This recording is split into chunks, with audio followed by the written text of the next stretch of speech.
Go. Okay, perfect. So, welcome to episode 6 of Turn-Based Tangents. I am Polly Mune, and this is my lovely best friend, KJ2294.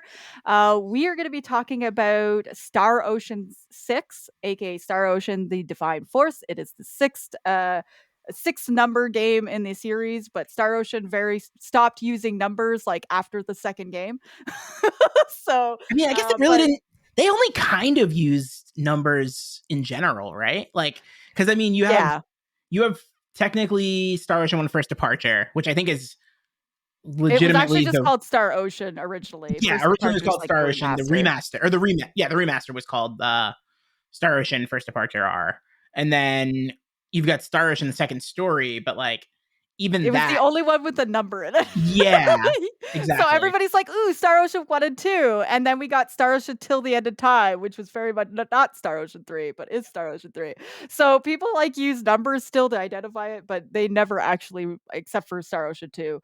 And they had the second story or the second evolution. Mhm. And First Departure are the only ones who technically have numbers in them. But but yeah, we're talking about number 6 today, aka the Divine Force. It came out the end of October. KJ and I saw some trailers on it, and we got really excited about it. So we said, you know what? Let's make this a podcast game. And he watched more trailers than I did, but yeah, I think I ended up only watching one. So Oh, okay. I did watch 2 trailers. and so yeah, so we so he's like, you know what, I kind of want to do this game because we were torn between Valkyrie Elysium and Star Ocean Divine Force, and we went in with the mentality of, okay, whatever one we're more hyped to play is the Mhm. one we're going to review. And so we both agreed Star Ocean the Divine Force was the winner, and we said, you know what, we're going to play a brand new game off stream. We both pretty well started around the same time, and then I was playing Emma Saga for a little bit, and I kind of kept going. It's a really You good thing I started way started. before me. Yeah, You I actually, started pretty well. Like, yeah. I think you like started it and then you stopped it for like like You had like 5 or 6 hours in, and then I was like, okay, I'm going to start this. I played like the first hour and a half, got through the tutorial, and then was like playing other stuff. And then Pokemon came out, and I was like, oh, okay, there's no shot I'm playing this. And then I finally like got through Pokemon, and then I was like, crap, it's almost December. I need to start playing this. And then I started playing for real. yeah. Yeah. So, and it's good that I started early. So I played a lot. I played a lot of this game. So I'm very happy that I started early.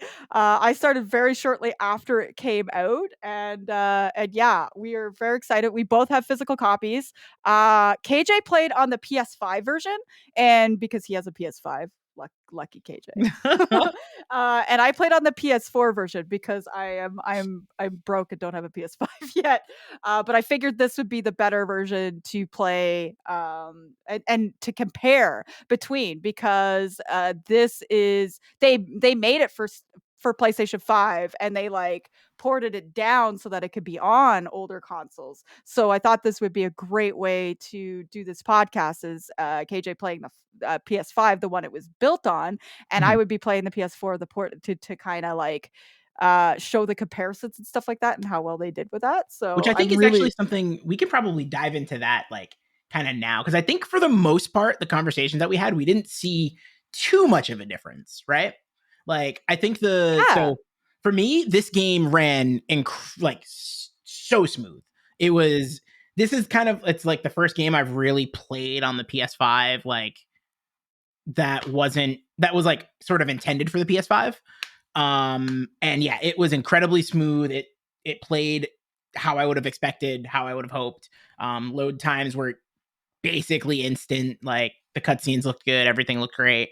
I didn't experience. I think I had like one crash that happened, but it wasn't anything like super wild. And I was able, like, luckily the game lets you save at any point, and so that was pretty good. But yeah, I had like one crash, and I think it was just like like I don't know, it happens, right? Like Yeah, hardware crashes exactly. sometimes. It's like any top tier, like any game is it could be susceptible to crash, and that's Mhm. not like a criticism or anything on the game itself. It's just sometimes, console, PC, whatever, something happens and it malfunctions.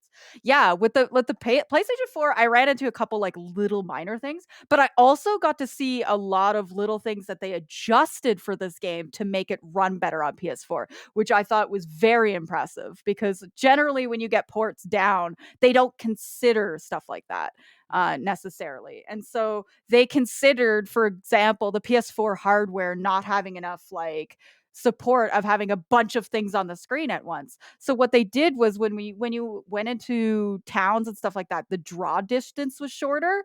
So there you could see on like they had on the map, oh, there's people here, like little dots on the map to signify that there were people there, but you couldn't see them until you got up close to them. And I thought that was a really clever way to like reduce the load on the game as it's running on PS4.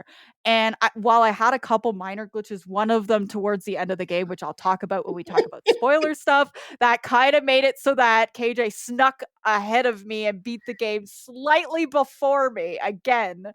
I was a little bit cranky about. Otherwise, this ran really well. The load screens were fairly quick. They were a little bit longer than what KJ explained to me his was going through, but which is understandable. It's a PS4 game, Mhm. right? So you basically had a load screen every area or every town or that sort of stuff, but it wasn't very long, and it actually gave you like tips during the load screen of like how to do combat, a little bit of character descriptions, stuff like that, crafting tips and stuff that I was actually spent my time like reading it the 10 seconds it was on the screen and then it disappeared. I'm like, no, go back. I wanted to read the rest of it. So like the load screens were a lot faster than I expected for the PS4 copy. And and oh please, It's yes, 100% your fault. it is 100% my It's fault. To be 100% perfectly your fault. honest, I can't blame the game for not beating it for 4KJ because I played a lot of it. Like I played this game so much. Like it's How ridiculous. many hours did you end with in the game total? Do you Almost remember? 50. Yeah, I beat the game in 39. I'm fairly certain we were on pace. Like I was only like 2 levels higher than you, I think. Because I think you said you ended at like level 101. Yeah, I yeah. ended at level 103. So like I was only 2 levels higher than you. I'm pretty sure that you should have beaten the game faster than me. It just I might have gotten sidetracked with something, which we'll talk about in a bit. yeah, she got very Um, no, not might have. She got very sidetracked. okay, but it was I loved it. Okay, but yeah, so between the two the thing, like like if you don't have a PS5, I highly recommend getting the PS4 version because honestly, I was very impressed with the little adjustments they made to this game to make it so that it was easier to be played. While I had a couple little tiny glitches here and there, it wasn't anything significant that I would rank it against the game. It was more like the PS4 hardware, in my opinion. Okay. And except for the very end, there was a little bit of optimization I would have suggested they had done. However, it was only like a brief amount of time, and again, like they did a good job of bringing this to the PS4 and PS5 consoles. Like they really thought about the PS4 and the limitations on the hardware and adjusted it accordingly. So I was very impressed with that. And and yeah, so do we want to like so what do we want to jump into first? Do you want to go into you want to talk Um, about the style and everything? You want to talk about yeah, that? sure. I mean, yeah, I honestly, it's weird. I don't really have much of an opinion on like the art style. It felt very. I mean, it's like a sci-fi RPG. It's kind of like what I expected. Like the people looked real. The like sci-fi type things still kind of looked real. It was just like the they just kind of looked more like aliens. That was pretty much, and like the backgrounds were definitely nice, but it definitely felt like it was a lot of like dimmed colors and stuff like that. And that is one thing actually, now that I think about it, that was kind of interesting is that I felt like the more I went on in the game and the darker tones that the story got, the areas were definitely a little like kind of reflected that until the end, the final dungeon, which was like the final dungeon almost made me nauseous because it was just like a lot of I bright called colors that and like, too. Didn't I oh call my goodness. that? If anybody has, it reminded me, oh my goodness. There so many games have done this. I think it's just a common thing at this point. It's like the final dungeons have like all these flashy colors and like nonsense. And I'm like, please just like put me in a black box. Like just put us in a black box and and just like that's fine. That's all I need. Just like, yeah, it was overly ridiculous. And since we're talking about that a little bit, because we don't want to go into too many spoilers yet, but just talking a little bit about flashiness. That's what overloaded my PS4. That's that Mhm. like that really extreme final dungeon is what like my PS4 was just like, nope, we're not running this crap, and it was a little chuggy in that area, and I'm like, all right, okay.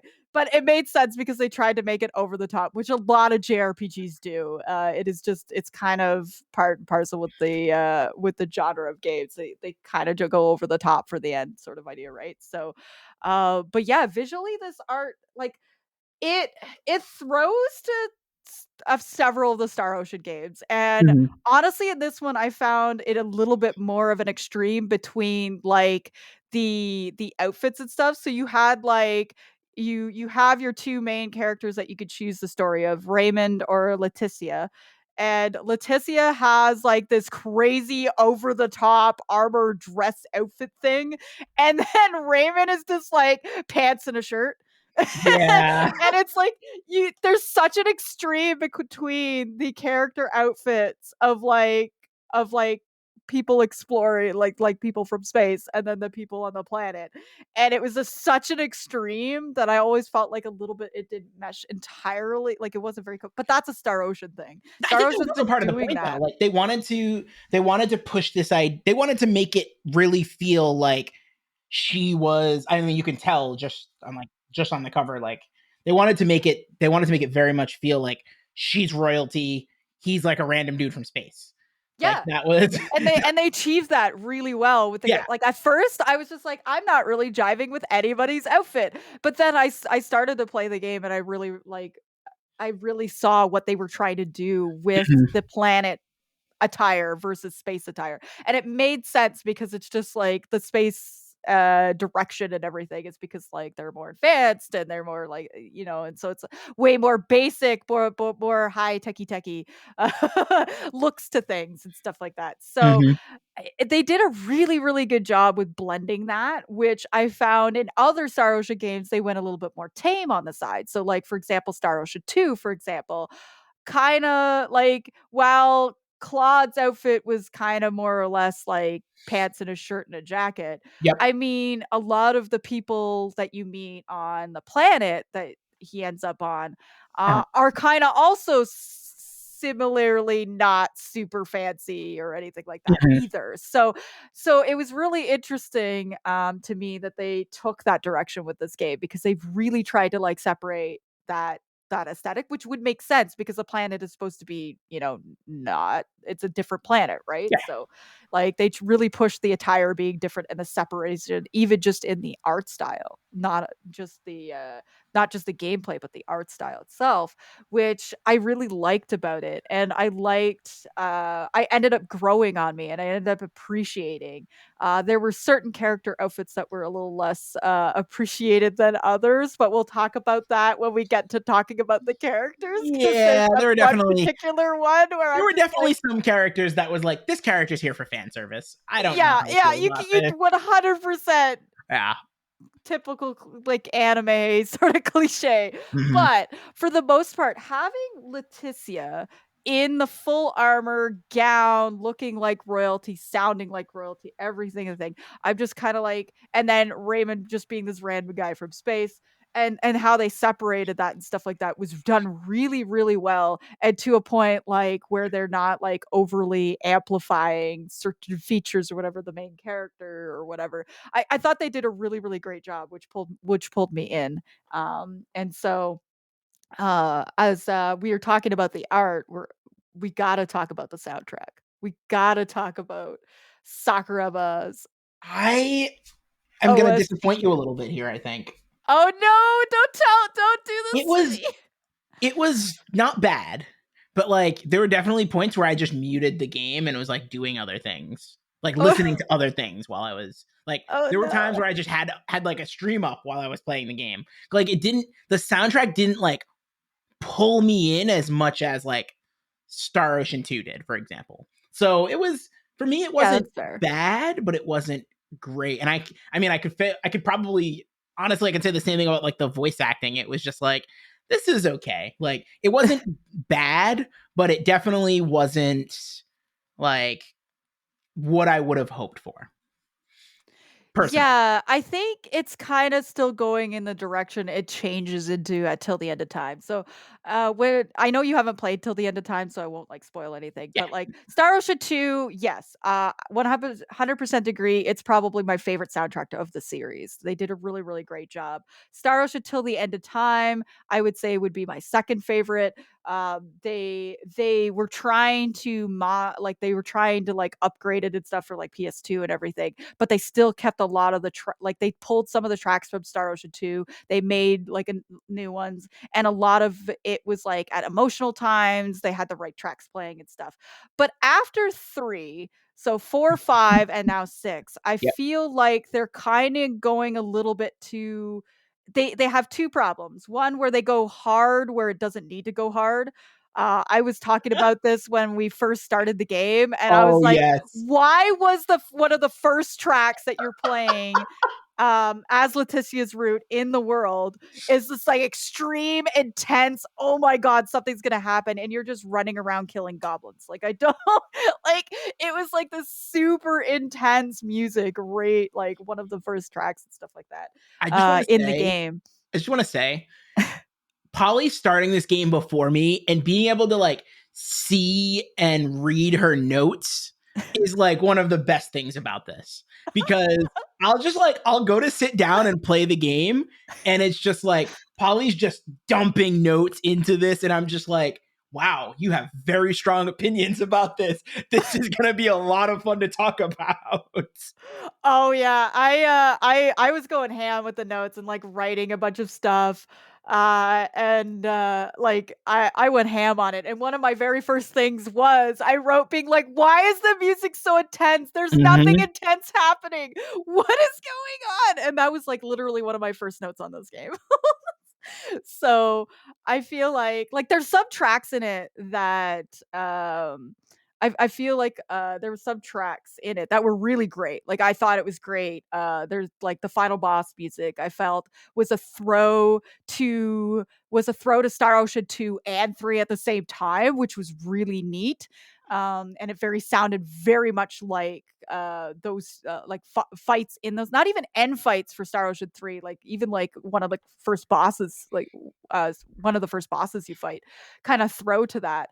And I loved like the very like divine sounding music and intensified of it and stuff like that. Like there's some tracks in here that I was like, these are phenomenal. But there was also a lot of tracks where I was like, why is this playing right now? Or eh, eh. And I mean, I spent like majority of my time in the mini game, so I heard the game track so much that I was just like, okay, it grew on me after the I first wish we little could bit. see the It's only stats. because I was listening to it like for 30 hours of a 50-hour game. I wish we could see the stats for how long you played the mini game. I wish they had that. That would have been hilarious if I could like go through the stats and it just be like, you have played the mini net game X amount of hours. Cause like it felt like that was majority of my playtime was like mini game. Yeah.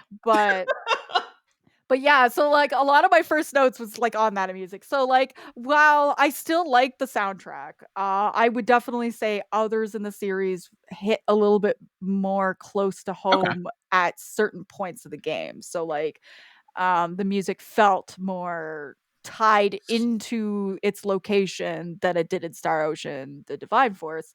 But I still thought it was pretty good. I would probably I would put it up there as maybe about right midway through the pack. I don't think it was the worst soundtrack Okay. of Star Ocean Gates, but I don't think it was the best either. So it was kind of like right in the middle for me. Um, but yeah, but Sakuraba is just an incredible composer, and honestly, like any music that man touches, it just is just great. And then seeing that he did a lot of like piano arrangements, like so he was the main composer, but he also did a lot of the piano arrangements, Oh, okay. and those were some of the tracks I really liked. Was like the really sad like piano piece that played and when they were like when they were separating, or like when the very divine kind of build up and stuff like he was responsible for those pretty well solely, which was very incredible. But like I looked into it a little bit. However, it was just there's certain things, and then like the okay, what were your opinions on the intro music with the crazy cutscene montage right at the beginning as soon as you load the game? The like Which random heavy like rock music one. I just felt out of place. I don't know. It was a little weird, but I was like, okay, it's here. Like whatever. I I was just like, this just feels super out of place, and I don't know why it's here. yeah, it was yeah, oh my goodness. It was one of those scenarios where I was like, "Why?" It felt very anime, and it didn't even, like, connect really with the tone of the game. Like, there was this, like, this heavy like, this, like, metal, like, rock kind of song or whatever, and then, honestly, if you watch that whole trailer, it spoils half the game, FYI, I like, with didn't their cutscenes watch and stuff. I don't remember. I only watched it one time because I I was like, just I don't vibed really. with the music when I started to see the cutscenes and I saw it Oh, okay. revealing characters before, like yeah. So I was just like, "Okay, I'm just gonna let's vibe with the music." But I listened to it a few times and it was okay, but it did felt very out of place for a Star Ocean game. It did not set the mood for what this game is, in No, my not at opinion. all. It was a little too heavy, little too like strong. And there again, that was my complaint when you first start the game. Mhm. We both did Leticia's route, by the way. We both went female. Apparently, KJ learned his lesson from Star Ocean 2. So I he went it's funny that you say that though, because I kind of wish I went the other route. Yeah, and that's the thing is I I wish one really of wish us I went went the the other other route. route because I had to like I had some theories and then I had to actually look it up because neither one of us did the other route. And so I had to actually look it up. Like, oh, okay, yeah, my theory was answered. Or, oh yeah, no, that didn't get And answered. it's not even because of the character difference. It's because I just liked the people that he was aligned with more. Like Yeah. Yeah, that's the you were really more into the space characters and that's yeah. fair. And I kind of agree with that because as we go on and they're more introduced, found I was more driven to him too. And like I started like using Raymond too, even just in Same. battle. And I Mhm. ended up with this really OP combination where I was doing crazy amounts of damage and it was so satisfying. But like you could break this game fairly easily. But yeah, so I'm a little bit disappointed I didn't go. And I told KJ this too after I beat the game that I will probably replay this game its route because Mhm. I did that with Star Ocean 2 and I like that they were the throwback to that game. They gave you two different routes, Leticia or Raymond to choose. We both went Leticia. And then literally like what the second like the first overworld like area where you're exploring or second one track is like heavy intense but nothing Mhm. intense happens. It reminded me of the intro as being this like crazy thing and then thinking back I'm like this intro did not suit this game at all.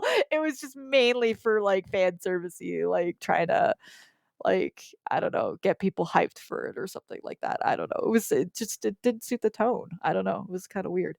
But yeah, in terms of voice acting though, there's a lot of voices you're all gonna recognize from anime, Yeah. from other games.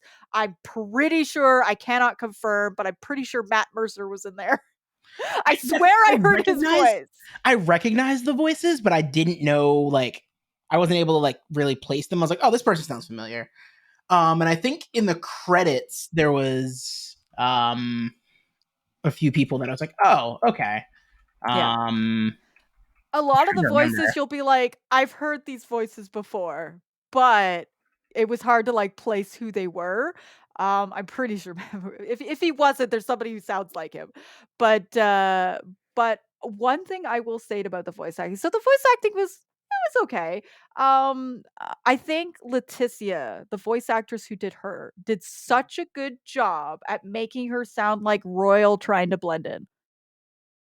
She was very she was very punctual, very particular about the way she paused, the way she did, but it also very much felt like, okay, she's royal, and she felt like a royal character.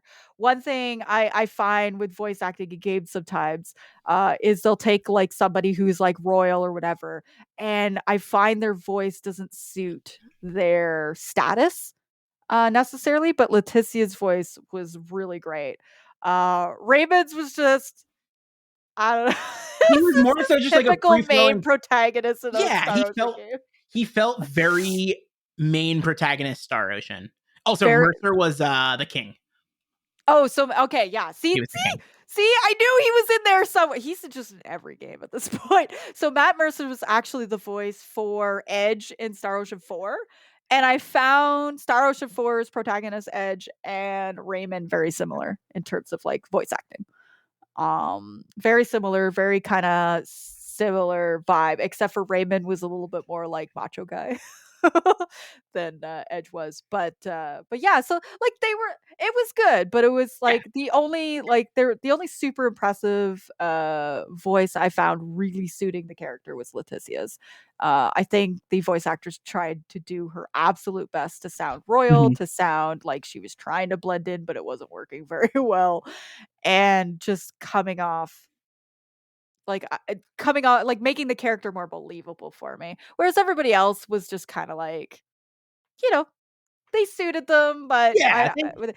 but there was one voice that I had to keep skipping cutscenes because I could not Oh, I'm curious. stand her voice.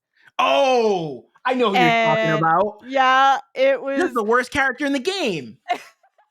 The so worst for character in the everybody damn game. listening who are Star Ocean fans, this is a character KJ has never ran into in the two other Nope. Star Ocean games he played, because he played OG Star Ocean 2, which he's not in, and he played First Departure, but he didn't do or he wasn't following like a guide for private actions to unlock it, because there's no way you're going to unlock this character without a guide. You can't. It's not really a character you could stumble across very Mhm. easily. And so they threw it back because this seems to be a reoccurring thing for Star Ocean now, since the Star Ocean, I think, till the end of time started it, Okay. and then from there on, including the remasters of 1 and 2, brought her in, and it's a reoccurring character, and her name is Welch, and Worst character in they the game. they did not do a very good job of No, Welch they for did a this one. perfect. No, they did a perfect job. She was like She complained and I was mean, I guess she whiny does suit her and character had really a well. super high pitch, annoying voice. And like, I also skipped every cutscene with her. And then she's luckily her things are side quests. I just stopped doing her side quest line. I did two of them, and then I was like, you know what? I have everything I need from this side quest line. I'm not even gonna pay any attention to this. And I just kept going. Oh my goodness. I was just like, this He character is the worst. legitimately missed out on all the crafting because he hated the character I so got some of much. the crafting. I got some of it. There's like You got 2. three. Oh, 3. You got 3. Yeah, Yeah, because there's 7. you have to do the initial like. There's like, yeah, I think there's seven, I think, and it's like I got compounding, I got Crafting. crafting, and I got like blacksmithing or whatever. That was all I needed. I could make items and I could make weapons and armor. I was good. Yeah, and then the other ones are like her through her quest line. You get engineering, you get synthesis, you get authoring, which I don't understand. And I forget the other one. I think there was Alchemy. 7. Alchemy. Alchemy, that's Yeah. it. So you get these things and stuff like that. And I'll talk a little bit about the crafting system a little bit when we get into a little bit more spoiler talk, because there's a few things I want to point out with that system. Mhm. However, yeah, so Welch's entire quest line is unlocking the craft system. But goodness gracious, the like and to be fair, they leaned really heavily into her being extra annoying in this game and Yep. extra entitled and extra like, I'm gonna restore my family name, and being very squeaky and high pitched and just an awful human being, which suited the direction they were going for the character, but made it incredibly unbearable as a player. So I was like skipping her voice lines to when she told me to go get X, and I would just run and get X, come back, skip the voice lines, and unlock the thing. Yeah. No, I. There's a part of the game after you finish all the crafting where Letitia's like, "We should go check on Welch and see if the thing," and I'm like, "Nah, I'm not doing that." Yeah. No, I. Like I I was said, like, "I unlocked what I needed. I am not going back to see this woman. I'm I sorry." went back and it was like she had something that I so the only reason why I ended up doing as many as I did was because I went to her and I was like, okay, I'll figure out the crafting stuff. And I showed up after the first quest and she gave me another one and I already had all the stuff. So I gave it to her and then she like did her complaining or whatever. And then she had another quest for me and I had that stuff too. And then she had a third one for me and I didn't have the stuff and I was like, screw this. I'm not going to look for this. I was like, there's no shot. I was like, there is not a chance in hell I am trying to do this. Oh my goodness. And honestly, I'm just gonna say this right now. Unfortunately, so other Star Ocean games, you very much needed the crafting system. You needed the crafting system to make some of the best equipment in a game, and you Yeah, needed that equipment for certain bosses, certain areas, and especially like the optional like dungeons and stuff. A lot of the Star Ocean games, that's all the Star Ocean interesting. games do. Because So you needed the crafting thing. This game, though, I was a little disappointed you don't actually really need the crafting system. so So there's that's certain things in the crafting system that I 100% agree, helped a little bit, but I didn't really need to craft any weapon. I didn't need to craft any armor. I mean, I just got them throughout the game, and because I kinda broke the game and my characters and stuff like that were a little bit OP, I think, to be perfectly honest, the crafting system kinda got a back seat in this game, which I was a little bit sad about. I wish there was a little bit more reason to do it. mhm. But what are your opinions of the crafting system? Of the I 3 that you unlocked? I feel like the crafting system was like okay. So here's what I will say. I think that the crafting system is kind of on par with some of the other games. I think, at least the ones that I've played, like Star Ocean 1 and 2, I don't think you necessarily needed to craft items and weapons so much as you just needed to learn the different specialties to get more SP, which is actually something that I did do in this game too. Like I did go kind of like if you continued to do one of the specific crafting things, you did unlock a certain like title and get more SP from it, and I Yeah, did use that. But that's kind of like in Star Ocean 2, I never crafted any weapons or armor. I just crafted so that I could like it definitely helped crafting definitely helped with money in Star Ocean 2. And again, it helped me get more SP to be able to level up other things. Um and then in 1, same thing. Like I think I crafted one weapon, but otherwise it was just to get other titles and things. But yeah, overall the crafting was not necessary. Like I think in terms of I ended up crafting some armor that was better, but really it was just like I was already probably 10 levels over leveled in the area. And then I crafted armor that I was going to buy. It just saved me some money, really. I ended up mm, crafting armor, like specifically, I ended up crafting armor that once you like go to a brand new area, you were able to buy. So okay. it was the case where I was like, oh, okay, I'm not in the slightest, uh, like reliant on crafting at all. Okay. Um, yeah, I don't know. Because I was kind of like the opposite. And my Star Ocean 2 playthroughs and stuff like that, I was crafting like stronger weapons, stronger armor, and stuff like that, and for my characters and everything. But I was also crafting a lot of food items for healing items Okay. and stuff like that because I found those more useful and stuff because like you get like you could buy like blueberries and blackberries and things like that, but you could craft Yeah, healing items that fully that restored makes you sense. or fully restored your MP. And I felt like that game I would be because I like to have a mage in the party. I was like using a lot of MP a lot, a couple Mhm. mages because Rita and another mage, generally Celine. And I found in Star Ocean 2, Star Ocean 1, and Star Ocean 3 that I was using the crafting system a lot, especially for the food. Mhm. But in the Divine Force, they took the food crafting out in favor of like you getting bonuses if you sleep at inns and have food, you get bonuses, but they would only last for 5 battles, Mhm. which I I did that found maybe was once. a which I was just like, okay, which you get through like within the first 10 seconds, like, oh, there's 5 battles Mhm. gone. All right. So it's a little less useful. I wish there would have been a way where I could have had food in my inventory and eat it and then buff. But again, this game is already, I will say, is easy. It doesn't necessarily need it. Whereas Star Ocean 2, there's components towards the later of the game, including the end boss, which are incredibly difficult.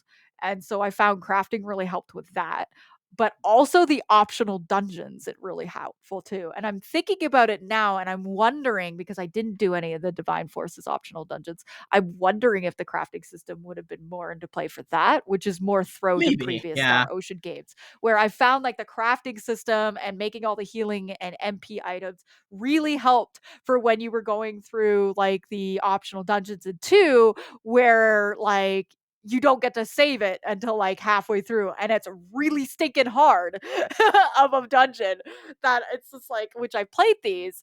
I'm wondering if maybe Star Ocean the Divine Force had that, but there were certain crafts where like KJ didn't unlock half the crafts of Divine Force and you didn't need them. You didn't need really authoring. I never saw a use for authoring. I'm sorry, I didn't find a use of it.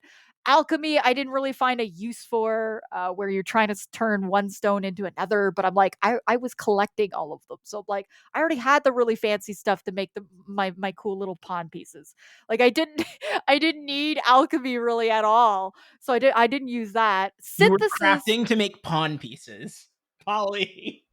Stop! Oh I my love the goodness. stop. Oh You my leave my goodness, mini game obsession alone. I Okay, can't. yes, you could craft to make pawn pieces. Leave I me can't. alone.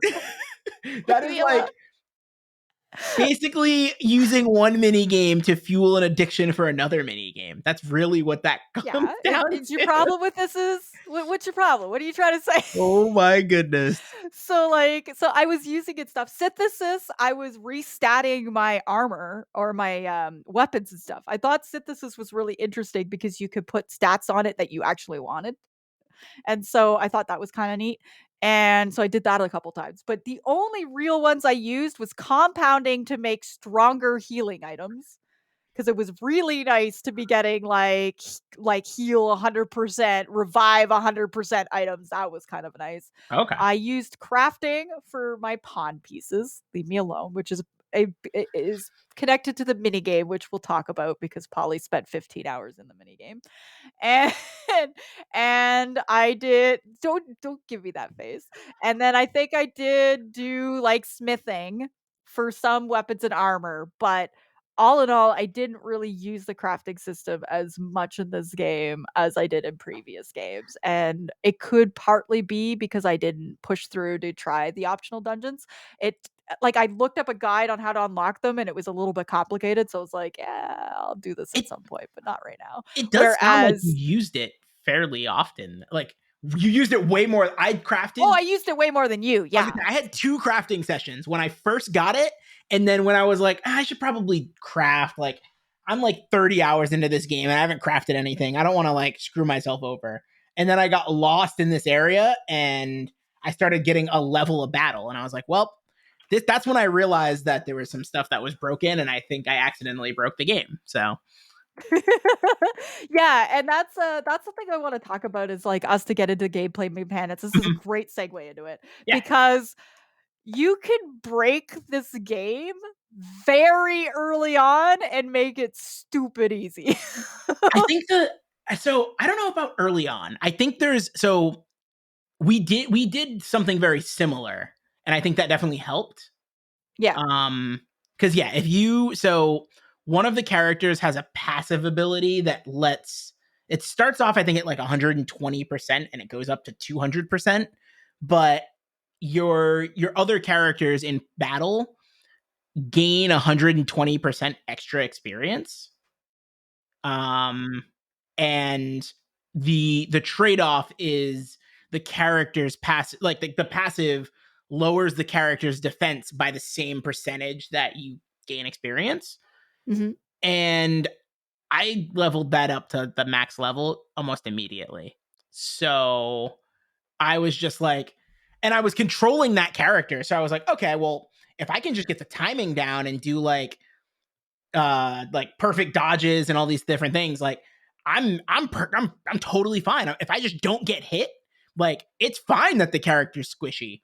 And then once I realized endgame that like that was super broken, like I was I was like 5 hours behind Polly, and I had passed her in level, and I was like, oh, this might be broken. Like, this might actually be super busted, and I probably should like think about this a little differently. Because the other thing was, I on top of that I actually got one of the so the pawn pieces that Polly's talking about. I'm gonna let her go into the game after, but the pawn pieces actually are equipable accessories, which I thought was Mhm. a nice touch. But one of the pawn pieces I got gave me like another like 130% on experience. So I was like, my main character was like 6 levels higher than the rest of my party because she was still getting that boost and getting the other boost as well. So it was just like it was it started to stack, and it was just like, this is absolutely absurd. Yeah, Um and, like, yeah. you can stack those items, and then you can also stack, like, Leticia's ability, yeah, and honestly, I was the same way, so I used that right away, and I was like, "Oh my goodness, this is broken," because I was gaining levels, like, every battle you were gaining levels, Mhm. and I leveled it all the way up to max fairly early on, and plus, I was really good at, like, I was spamming that dodge. Okay, so they gave you a dodge, and I was spamming it in every fight, and I was not being hit, and I was like, "Okay, this is kind of a broken game." And so, like, a lot of, like, the bosses and stuff like that, I was just like, "Okay, just spam roll and dodge." And then I ended up getting one of the trophies of, like, the dodge or whatever, I think it was, or it's, like, surprise attacks or something like that, because I was also really good at that. And and And so I I realized fairly early on that I just kept breaking the game, that I ended up unequipping the EXP, like, halfway through the game. I unequipped it so that I have a little bit more of a challenge, and KJ's like, "Nah, I still have it equipped." I was trying to get through the game. I was like, hey, this it is what it is. Also, I want to quote Polly. I roll away a lot. Lamau, part hedgehog, haha. So just saying. That's literally what I wrote about this game. Yep. I'm like, "Yes, I'm part hedgehog, I just roll." Yep. I roll That away a lot. is That canon. was my strategy with Leticia, because if she got hit, she was squishy with that item on, right? So it's like, I don't wanna keep dying and having to switch to Albert to heal me, because Albert. fuck Albert. Did you And ever did you game over at all? what's that? I said, did you game over at all? No, I never gamed over. I game overed at I got close, the but I never actually second gamed over. boss. The like it's a Oh, boss the thing, worm? the worm where you have like where you have just the three of them. Oh my goodness, that worm was the worst. And then after that, I was just like, I'm fine.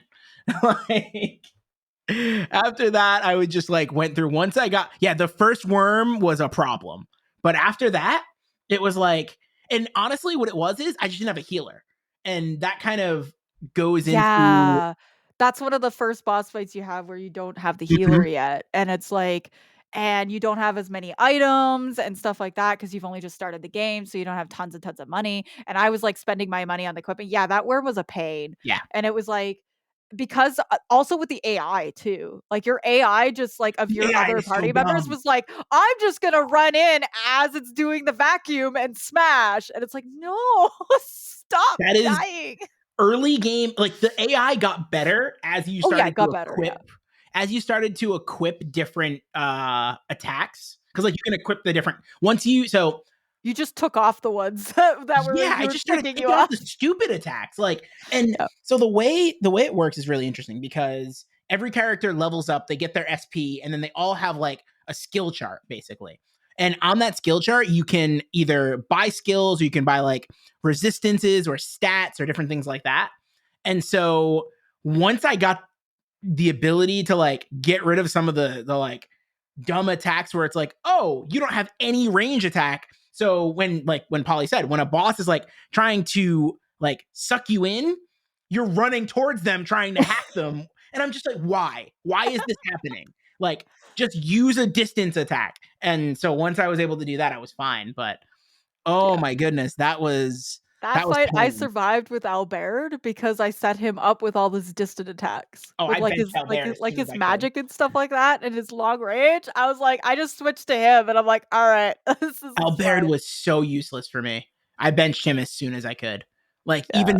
even his spells, like he opted to not use the long range spells. He was the only character that had long range spells. So like I had to keep doing this thing where it was like against that boss in particular, I was just like I switched to Leticia, used all of her SP, ran away, switched to Raymond, use all of his SP, go back to Leticia. She has SP, use that like or AP rather. And I just kept switching off and just let Albert do whatever the hell he was doing over in the corner, not actually doing anything useful. And then like it ended up working out, but oh my goodness. Yeah, The as soon yeah. as you could switch out Albert, I switched out Albert. I found his AI was not so great. I had to de-equip things. So if you had ranged and non-ranged attacks with him, he would prefer one or the other, but never both. So I'm just like, okay, if I want him to be long range, I gotta de-equip all his like short range attacks. And then if I want him to be short range, I have to de-equip all his long range attacks because it Yeah, he always worked was the opposite. He always did the opposite of what I wanted. So I would like switch to him to control him mhm. and then had Leticia and Raymond just do whatever. And that boss fight, like mid boss fight, I like went into the menu and took off her EXP thing because she just kept Oh, I dying kept it on. I was over and hard-headed. over. That's good So I'm like, okay. experience.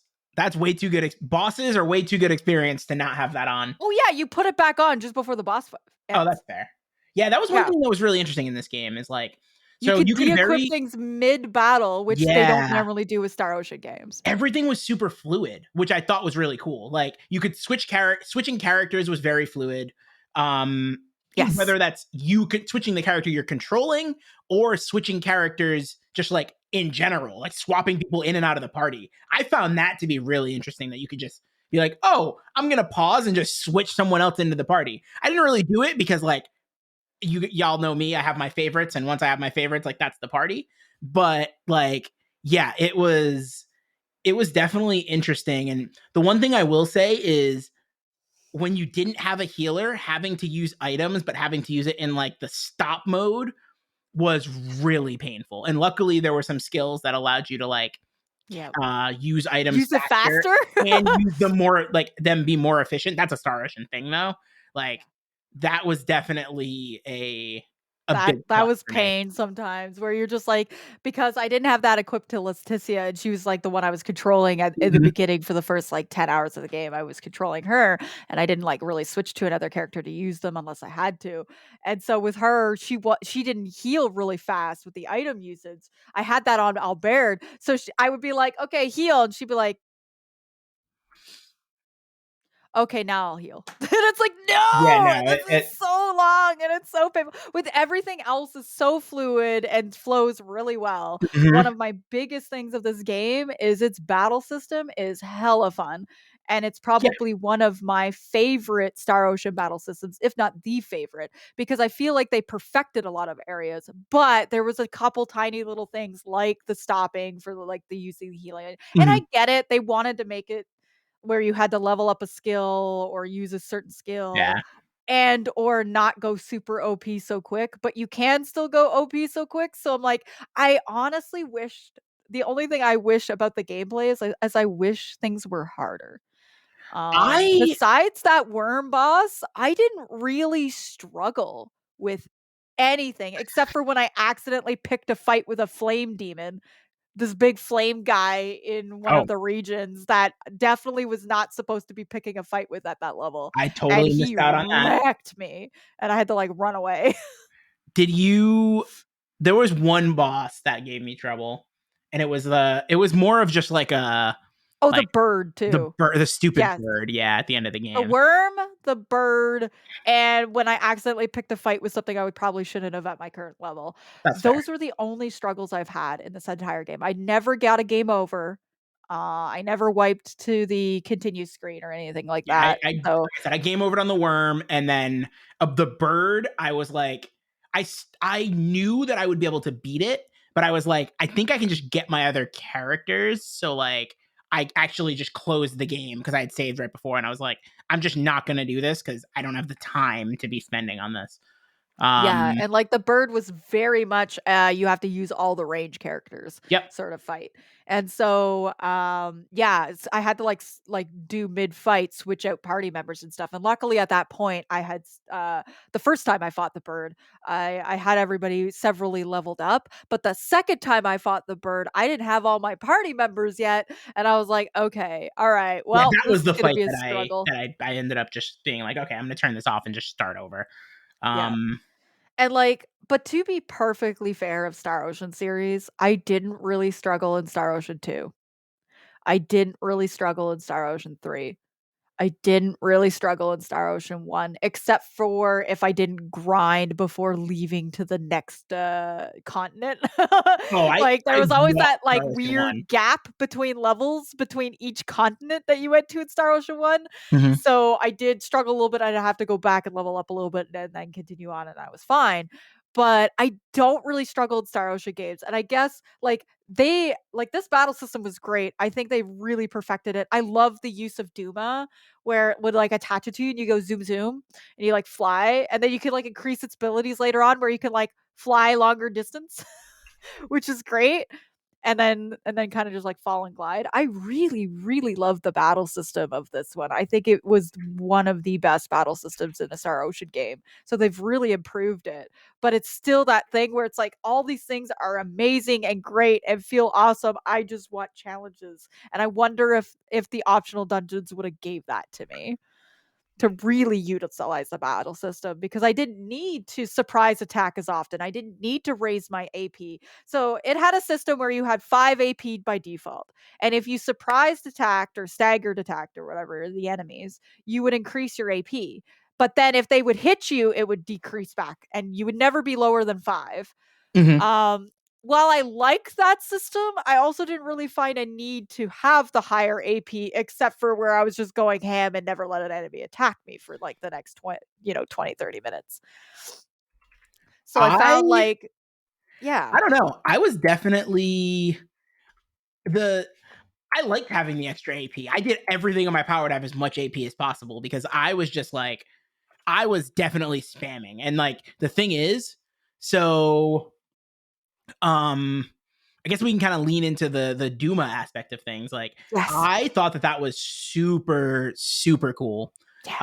You did a good And like job. being able to just like fly around, like that was one thing that I really enjoyed with Leticia is that I could fly around the screen, like hit random things, and then like attack other people, like attack other enemies and stuff like that. Like she had a lot going on as like a DPS, and I thought that was really cool. So I wanted to make sure that like I had as many surprise attacks as possible and like could really just spam because she wasn't doing a lot of damage until like later game when she started getting weapons that were on par with Raymond. But in general, I was just like, she can hit everybody a lot faster. And it was also the case where like the way that I set my party comp up, it was like I only really I had like Raymond who was like the tank, and then for a while I had Elena and I was controlling Leticia, and then I just had I had Nina as just like a heal bot. Nina was just a heal bot. Like Nina followed me around and, and healed me, and then when she wasn't healing, she was buffing our stats. Like Nina was just broken. Yeah, Like, Nino is a very broken character. yep. And like, yeah, and Like, Duma was a lot of fun zooming around, and then you could, like, level up these special abilities that each character had their own different special ability with Duma, which I thought was really fun. So like Letitia had like this attack Mhm. all, Raymond had this like big burst. I mean, different characters had different like special attacks if you used them with Duma, which I thought was really interesting. It allowed you to customize. So like if you were using a different, like this game really, really made it super easy to use different characters than your main character. Mhm. It made it really fluid between switching between characters. It made it Oh yeah. really easy to pick your favorite and run with them. Whereas other Star Ocean games, I find you couldn't really do that as fluidly. Like with Star Ocean 2, for example, you kind of defaulted to the Claude to Rena, but even as Rena's route, I would switch to Claude and use Claude. Kind of That's thing fair. instead of just sitting back and healing the whole time because she was a Mhm. healer, right? So, but like other characters and stuff like that, like while I would switch them and stuff like that, I found in this one, you had way more like customization of things Oh and to yeah. make things stronger or weaker depending on which characters and which moves you used. And like you got to do these really cool because you have a combo system in this game. So you can attach certain attacks to a combo system of three and really make your own attack style, make it your own thing on any character, which I Did thought was you super great. did you use like the hold button? Because I what I found really cool was that like you could chain things. So Yes. if you use like hold square and then have your triangle combo be something that like branches into that, it extended the combo even more. And that was something that's why I needed so much AP because I was just like I would blow through AP. Like it was I definitely try my best to like kind of almost min max the combos at the very least. Yeah, and honestly, you could even blend in passive attacks with actual attacks. Mm-hmm. So like where if you had one where it powered you up for a brief amount of time and Oh, then that ability is and then you broken. had like a really strong attack afterwards. He's so That's how I broken. made Raymond so OP. I attached I think it was all in Yep, or it's I think it's all in. yeah, where it ups his attack a crazy amount, and then my next but it only lasts for, like, 5 seconds or something like that, or 10 seconds, and so I would chain it with Boulder Crush, which is his strongest, like, downward, like, attack that does massive damage, and I just made that a combo, and so when I was fighting bosses, I would just, like, one up like, do that, he would, like, charge up, and then he would do his big powerful move, and then I would back away and I'd do like crazy damage, like 25,000, 35,000, 40,000 Yeah. damage. And I was like, holy crap, it was so OP. And I love that you could customize. Like, this is one of the biggest selling features of Star Ocean, the Divine Force. You could pick any character that you like, that you love the character, and play as them and customize their combos, customize a whole button. So you got three sets. So like it's square, triangle, and circle? Yeah, Yeah. square, triangle, circle are your attacks, and then you would have combos strung up to them, so you could have up to 3 attacks in a combo, but they also utilize the hold button, so if you hold circle, it could be a different move. If you Mhm. hold triangle, it could be a different move. So, like with Leticia, for example, she has that attack and, defense buff or defense and guts buff move where it lasts longer, so I put that on a hold move because I Hmm, could do a bunch of combos afterwards and utilize it because it lasted longer I than, didn't for use that at example, all. I love it. Ravens. Well, with her being so squishy, I kind of was like, I was No, trying to find that ways makes to a ton of sense. utilize.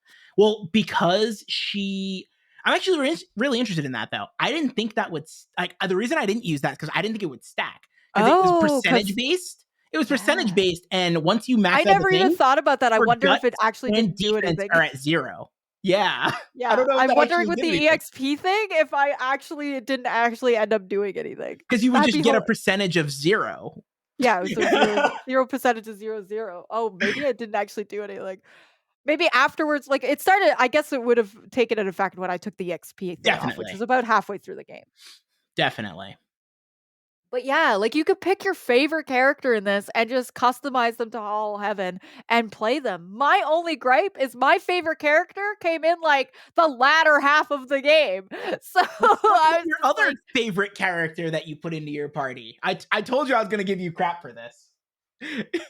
Okay. Okay, you need to not at me Nope, I'm about adding you, and my it's a thing. I'm giving you crap for this. So Star Ocean has a bunch of playable characters, and on Leticia's route, you get one character, and Raymond's you get another, but you don't get both of them in each playstyle. So they kind of threw that back in from Star Ocean 1 or Star Ocean 2, sorry, where depending on the main character you picked, you got a different party member. And so with Leticia, it was Theo, and KJ's adding me because I had Theo in the party a lot. I made him basically he had moves where he could taunt, so he pulled all the enemies in. He had moves where he could up his defense like an insane amount, and then just do this like spiral pole thing where he twists the pole and sucks like enemies in. And I let him just do that. So all the enemies focused on him, and then I would just come up behind and plank them or whatever. And I'm it was so disappointed. like I that thing. But like KJ was like, come on, it's Theo. And he was very cranky about this. So, okay, what I will say is, and so this is going to be a little bit of spoiler, so I apologize in advance. And like, Spoilers. if anybody is, like listening in or anything, like, I'll hold for a second. But yeah, so I kept asking Polly because like every time I got a new character, I would evaluate my party because originally my party was Leticia, Raymond, Nina, and Elena. And I kept asking, like, oh, um, like, Polly, what's your party? What's your party? She's like, oh, I can't tell you yet. I can't tell you yet. And I'm like, okay. So it Yeah, must be because other I was too characters. much further So ahead, you and had I didn't two want to characters spoil in what your characters he was gonna get. you had two characters in your party I hadn't gotten. Also, that is a very great point. Nina does have abilities where she can draw mobs to her. Like I just needed her to like buff my characters and make sure that they were healed. So like I invested in everything except the ability for her to pull characters. Oh Like I no! didn't give her any abilities to attack and I didn't give her any abilities to actually like draw characters in because I was like, I just want her to be following people around, making sure everyone's healed. Um, but yeah, so to get into the spoiler bits, there's like a massive betrayal that happens in this game. And Theo is like wrapped around that. Like part of this is his fault. I could not, absolutely could not stand to put him in my party. And the worst thing is, I loved his design. His design was so Yeah, fucking cool. Like, yeah, he he's looked probably awesome. my favorite, like, design wise, he's my favorite character in the game. But, like, bruh, I, I need to find the exact thing because I was like I was in the little chat that we have. And what did I say? I was like, oh, I don't trust the guy that escorted us to the castle. And then immediately, I knew he was a snake. And then right afterwards, I knew Theo was a snake too. And it's just like, oh my goodness, it drove me nuts. When I found out that you were using, I was like, oh no. Like, I cannot forgive that. Like, that is a level of betrayal that I could not look past. And like, I did have to use him once just because there's like a party split, but nah, Theo ain't it. Theo is not it. Where I made it a point in this game to use every character at least a little bit, except for Midas. Oh yeah, I I didn't use Midas at refuse. all. I tried him and he was Midas like, was an ass, and I'm like, I don't like you at all. You're a like egotistical jerk. I am not using he you. came I don't around. care He that came you're the around. mage. So, but like with Theo, I was the same way as KJ. Like I loved his design. I loved that he was like the cousin of Leticia and their connections and stuff like that. And while he did kind of betray or whatever, he Kind kind of. of No, no, no. I'm not gonna let that. More than kind of. He's a also, I sellout. kind of used him because I knew KJ would be triggered by it. He's a So KJ's sellout. all about these like I don't trust the betrayal characters. I've seen it in every playthrough of an RPG he does. He just immediately hates like Nash, no choice. Like so many characters and No. then he's like, no, You I get hate these characters. And I'm like, I'm gonna use this character because I know he's gonna hate oh it and he's gonna no. be so mad at me. But like afterwards I had switched to a different team, but it was so funny because I wanted to use all the characters and like Nina was such a fun playstyle. Okay, can we talk about Nina a little bit? So what they did with this character is they made the healer character not be able to attack, quote unquote. She So had like some you attack couldn't just moves. They were she like had some deep attack moves, into but her like skill tree. she was more designed to be like a healer and a buffer and use these like more like area effect moves and stuff like that.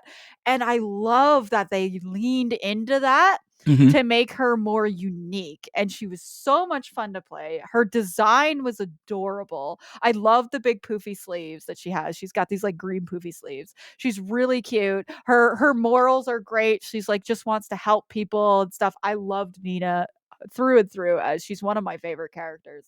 And it was so difficult because I wanted to go into this where I played all the characters so I could talk about them all in this podcast about like pros and cons and stuff like that. Except for I just couldn't get past Midas. I could use Theo for a while and it was more or less to tick KJ off. Nope, But can't do it. Midas, I had a good voice actor. He was my crafter. So I leveled up all Yep, of his same. crafting to make him so that he made stuff for me. I'd never put him in the party though. So all of his levels went to maxing out every crafting ability. I started off leveling him up. I started off leveling up everyone, and then like the like gold you were calling her gold lady, so I don't even remember what her name is. But like basically anybody that wasn't in my party. So like again, Leticia, Nina, Elena, Raymond, and then I don't know how much we want to talk about the other character that joins. That's like a tie to previous games, but we can talk about that a little later. Yeah. Although that's not as we could probably That's mention it not because that's in the necessarily trailer. it's in the trailers of Yeah. the game. So yeah, It's in and the that was one of the trailers. things. I'm currently trying to look like her. I think like I came into this podcast being like, "Oh shit, I'm kind of a spoiler character Yeah, trying to look like." yeah, but it was also like they literally have a like in the one of the trailers, like they show when she comes in and says, "I'm Mariel L. Kenny." Like Yes, that and is literally she's in the Wait, is she in the cover? Wait. She is. yeah, So she is on the she like side. all the characters On the are side, in the yeah. cover. She's up here. Yeah, she She's is. up here. But like, yeah, so for in terms of all the characters, so they give you like I think it's 10. But one of them is not playable if you're a different route. Yeah. So, which I was so disappointed in not being Raymond for the sole fact that Raymond's character was better than Leticia's one. So, like, what he's saying is like Theo that was wrapped up in this whole like betrayal sort of scenario. And it was one of those things where it was like it made the character a little bit more difficult to justify playing. I still wanted to try him out. I still want to think, and I made him a really strong tank. But in Mhm. the end, it was 100% to troll KJ. And as soon as he's like, "Oh, come on, you're not using Theo, are you?" And I just like put a winky face in our thing, and he's like, Hey, "Come that's on on!" And he you. was so mad. That's on And you. I was I just got like, "Yeah, trust uh huh." issues. I But got like all the characters I used, so I did use Midas for a little bit, but I wasn't a huge fan. But I will 100% agree with Kitty in chat right now that Midas's voice actor was great. I like that voice actor as well. It suited him really well. I just didn't like him too much of a character. And I call her Gold Lady because I always forget her name. I actually even used her because I liked her like wildcat like claw combo moves and stuff. So she was kind of fun to play. Um, but yeah, in terms of the characters and stuff like that, the one that's locked under Raymond's route, I would have loved to use, and it was JJ. And he is designed to be similar to Theo in terms of attacks or like in terms of play style Mhm. because they wanted to make it so that you had the same like in both things. And I'm just like, oh, JJ was such a cooler character. If only they Like he has an balanced that armor like that in Star Ocean samurai. too. It's like this. Look at this. Like They've he's an learned at least. yes. Look at this. He's an armored samurai. And I was like, I want him. And then when you meet him in the game, I was just like, oh my god, I want him. I want him in my party. He's in the cover. He has to be in the party. And then I looked it up and it's like, you have to be Raven's route. And I'm like, no, no, it's so sad. Which is so funny because I didn't look at the cover Makia, at that's it. all. Like I came into this knowing 3 characters. I bought the game, put the game in my PlayStation, and then the the game just like the case was on my shelf, and I didn't look at the cover at all. So I was just going in like playing, and whenever I saw another character, I was like, oh, cool. And like I assumed that I honestly, it's funny because I assumed that the way that Chloe was how Nina was gonna be. Like Chloe was completely useless and like just complained and was obnoxious, and I didn't like Chloe either. And I thought that's how Nina was gonna be, and then Nina was just like a very good character. And yeah, I just once I got my party, I thought I was set, and then again, Mariel came in, and I was like, oh, okay, well, I'm just gonna bench Elena because now it feels like I have three main characters and a healer. So Yeah, and that's the thing is like when I got to the like the end game, I ended up with my end game party was Raymond, Leticia, Marielle, and Elena. okay, interesting. Elena ended up being a little bit more of like I had her as my crafter for a while, and then I switched her back to like being one of my like attackers. And my play style, like I had a very different play style than KJ, which is hilarious because Because usually the usually roles I'm reverse. KJ's play style. I'm usually having the buffing character, the Yeah. healer character in the party, that I went completely different for this. Especially when KJ started being like, "Oh yeah, I love Nina. I'm having Nina in the party." I'm like, "Okay, let's do something different." And so I went into a party situation of I was killing the enemy before I needed the heal. So I went with like all my strongest attackers, all the strongest like damage going on, and like just wrecking enemies. And I stopped needing I stopped needing healing items really anymore. And especially because I had the EXP thing off of Leticia. So like she Mm, wasn't squishy anymore. And so, and then I would play as Marielle. I love her. I'm sorry. She is my favorite character. I love her so much. And I loved her design. I loved everything about her. I love her playstyle being a combination between short range attacks and long range with her gun. That I had this great like system of like when I wanted to go in and destroy the enemies, I would use her short one and I'd do her kick where it would explode everything. Oh, it was mhm. so satisfying. And then her long range is when I was trying to heal people, if I had to heal them, which was Okay. very rare, or if I was using like strength boosts or stuff like that. I was using a lot of items that I had crafted because I'm like, I crafted all of these, might as well use them. So I was using like I made Marielle my buffing healer attacker. Like Huh. she's everything, and I loved her. Like I I feel like made we it so played a she could use different items game. really quick. Like It feels she like was we played a completely different game. It's so funny. yeah, yeah. KJ literally plays how I normally play, which he mocks me at Golden Sun, where I'm like constantly buffing or things like that. It And he was wasn't like, even it just kind of fell into my lap. It was just like I needed a healer. And then yeah, I noticed that she had all these different abilities to like buff the characters. And I was like, oh, okay, well, she's gonna be in my party anyway. And like there were times where when I didn't have those things, it was just like she was healing and then that was that. Like she would just stand around. So it's like rather than do that, I might as well just have her give like the defense boost and the attack boost and all this other stuff. Like it just made sense. But yeah, usually that's not the way. Like usually I would just have a very typical like typical layout of my characters, but again, just like the way that this game played, it just made it a lot easier for me to set Nina up to just be a full support character like that. yeah. And like it again, it just made for so many customizations in this game. You could have done like heavy DPSs, you could have done all tanks, you could have done like the healing, the mage. Like there was so many different combinations you could have done and still succeed in this game, which I thought was very interesting. And that's why I tried to do all the characters. I played around with the order of things and I got that feel that the mechanics and the gameplay and the way they set up all the characters was done incredibly well in this one.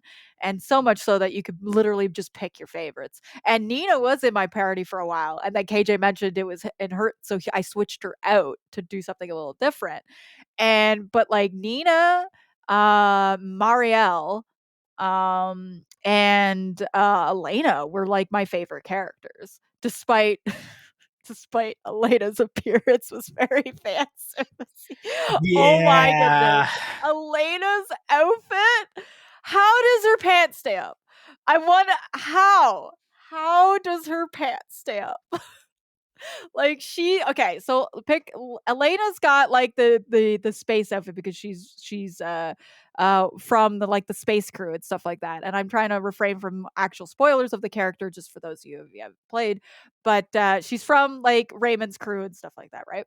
So she has this yellow like vest, and it's like the zipper is all the way pulled down, and like you see her assets. But then you go lower, and she's got like this like metallic belt thing that is like over a pop over top her like lower region, and then she has pants, but the pants, if you look at her from behind, they're like showing half her butt, like half her butt Okay, comes out over the top, and you at the front, definitely observed this way more I than was I looking did. respectfully, but I was looking and I was checking out this character design, okay.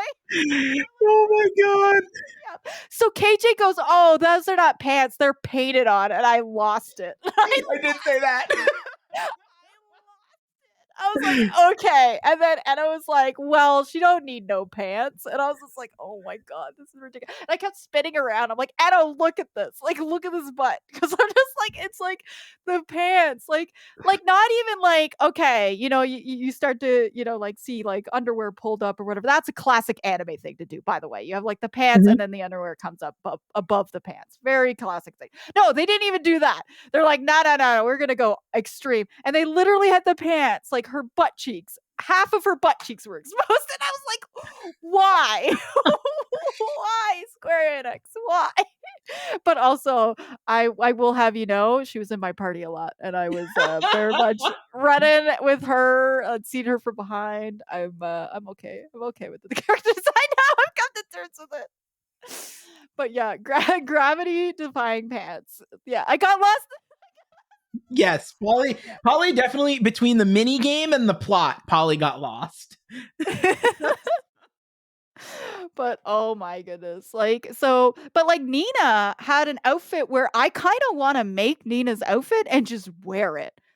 Like she had an outfit which was like she had kind of like this underbust kind of corset thingy. She had a top that was very similar to a top I own. She had these big flowy sleeves. She had these really tall boots, shorts and stuff like that. Like her character design was so nice. Like I love her character design. And while, like, you could say some of it, a little bit of it is fan servicey, like, it was just an outfit that I was like, "Hey, I could see myself wearing this. This is really cute." But Marielle's ginormous puffy white jacket, I was like, That was "Come over the on, my top. That was favorite." so they wanted to push like they really wanted to lean into like The jacket Kenny thing, yeah, yeah, yeah. they did. The Kenny's wearing the jackets, Yeah. and, like, her jacket was extreme, and I'm looking at that, and I'm still looking up, like, character designs of it, like, of the different, like, angles and stuff, and I'm like, "Can I make this jacket?" Because 'Cause I'm That like, would be I cool. love her so much, but her jacket is insane and gravity defying and massive and poofy and I don't know. But her outfit underneath is very easy. It's just her like black uniform and pants and like the boots and stuff.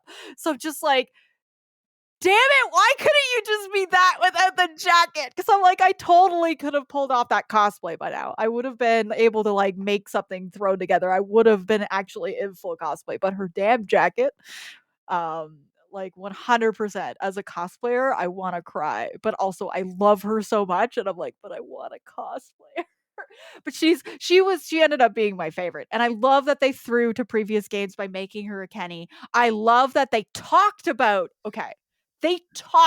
previous games, They did. which they don't Yo. typically always do in Star Ocean games. Star Ocean 2 being one of the minor exceptions because Star Ocean 1 and 2 fell so closely related to each other. But like Star Ocean 3, there's very little throw to the first two Star Ocean games. Star Ocean 4, same thing. 5, I don't even remember. Like, I remember the Kenny, though. They did throw in a Kenny in 5, which is connected to 6, which I loved because at least, even though that game was a bit rough, them connecting that gave you some of the lore from 5 that I found interesting. So That throwing was the so cool. Like, there is a cutscene where they just start rattling off things about Star Ocean 1 and Star Ocean 2, and I'm just yes, like, I almost jumped out of my damn seat. I was like, I was freaking the hell out. And yes, like Peach is looking at me like, and I just posted in the chat, I'm geeking right now. And yeah. then the response was, yeah, he is. Like, I was so happy. And then I beat the boss's ass and then kept going. Yeah, But like, yo, they that was so threw to cool. old Star Ocean games in this, which made me so excited because, like, and they threw to the ones KJ has played, which was even great. Like, I know they threw to Star Ocean 5, so I had to fill in a little bit of the gap for KJ on that one. But, like, for the most part, they, like, threw in these little things, and like Marielle talking about her family lineage Mhm. and talking about like her connections and how she's trying to break the mold and trying to be different, but you know, spoilers, don't want to talk about, but like there's things that happen that make her not so much different. Anyway, but like Yeah. her entire like storyline was so good. I was so glad. But like I was a little sad. She comes to the latter half of the game and she's such an interesting character. She's such a great character. I'm And trying to I wish remember. my only gripe with her characters, I wish they would have introduced her a little sooner, like because I wanted to use her more. And she's just a fantastic character. And yeah, so they threw to other Star Ocean games, which they don't always like. Sometimes with Star Ocean games, they'll like have it in the lore. So they'll have Mhm. it like in Star Ocean 3, they had it like you could read like text and stuff like that and get the lore of the Fell Pool, which is the cat people in Star Ocean 1. And you could get more of the like previous like lore and stuff like that. But in this game, they actually like cited it as part of the character's development, which was great. So does Um, that mean so I haven't played 4 and or 3, 4, 5. I've watched some of 5, but I didn't at the time I thought I was gonna play it, so I didn't really pay much attention to the story. Um so does that would mean that this game would be taking place after 1, 2, and 5, and then 3 and 4 happen before 1 and 2? Is that how that works? no, so 4 happens way before 1. So it goes Star Ocean 4, 1, 2, 5, 6, 3. That's the order it goes in. Oh, So okay, 3 so is actually the most senior. But I thought it was very clever with this game. They actually in one that I of didn't know. the in the endings and stuff like that of this game, they throw to Star Ocean 3 a little bit, which I was like, Oh. "Ooh." But we'll talk about that when we're in the heavy Huh. spoiler topic area. Okay. That's But interesting. like Yeah, because that's right. You got multiple endings. I got one ending, and it was the like I guess kind of bad ending, and like I didn't care because I'd beaten the game. And yeah, and like Kitty Bit mentions, one of my biggest things is that I liked about this game too is Marielle is part of the Federation and Ray is not. So they had a very like tense relationship right at the beginning between them. And I thought they did that really, really well in terms of Mhm. like the dynamic of the characters. Whereas, like Kitty said, a lot of Star Ocean games would have just been like, he would have been like, okay, I trust you. It's fine. It's like, no, no, we need like you are literally opposing like political parties here. Like you should not be like just like, oh yeah, yeah, they're cool people, they're great. But no, they built up a lot of the tension between the two characters, which that leads me into with more of this character talk is that the connections to the characters were really done really, really well, and so much so that the private actions, I know KJ didn't end up doing any of I did them. some. I You actually did did. it. Oh, you did do a few. Yeah, Okay. I went back and did some.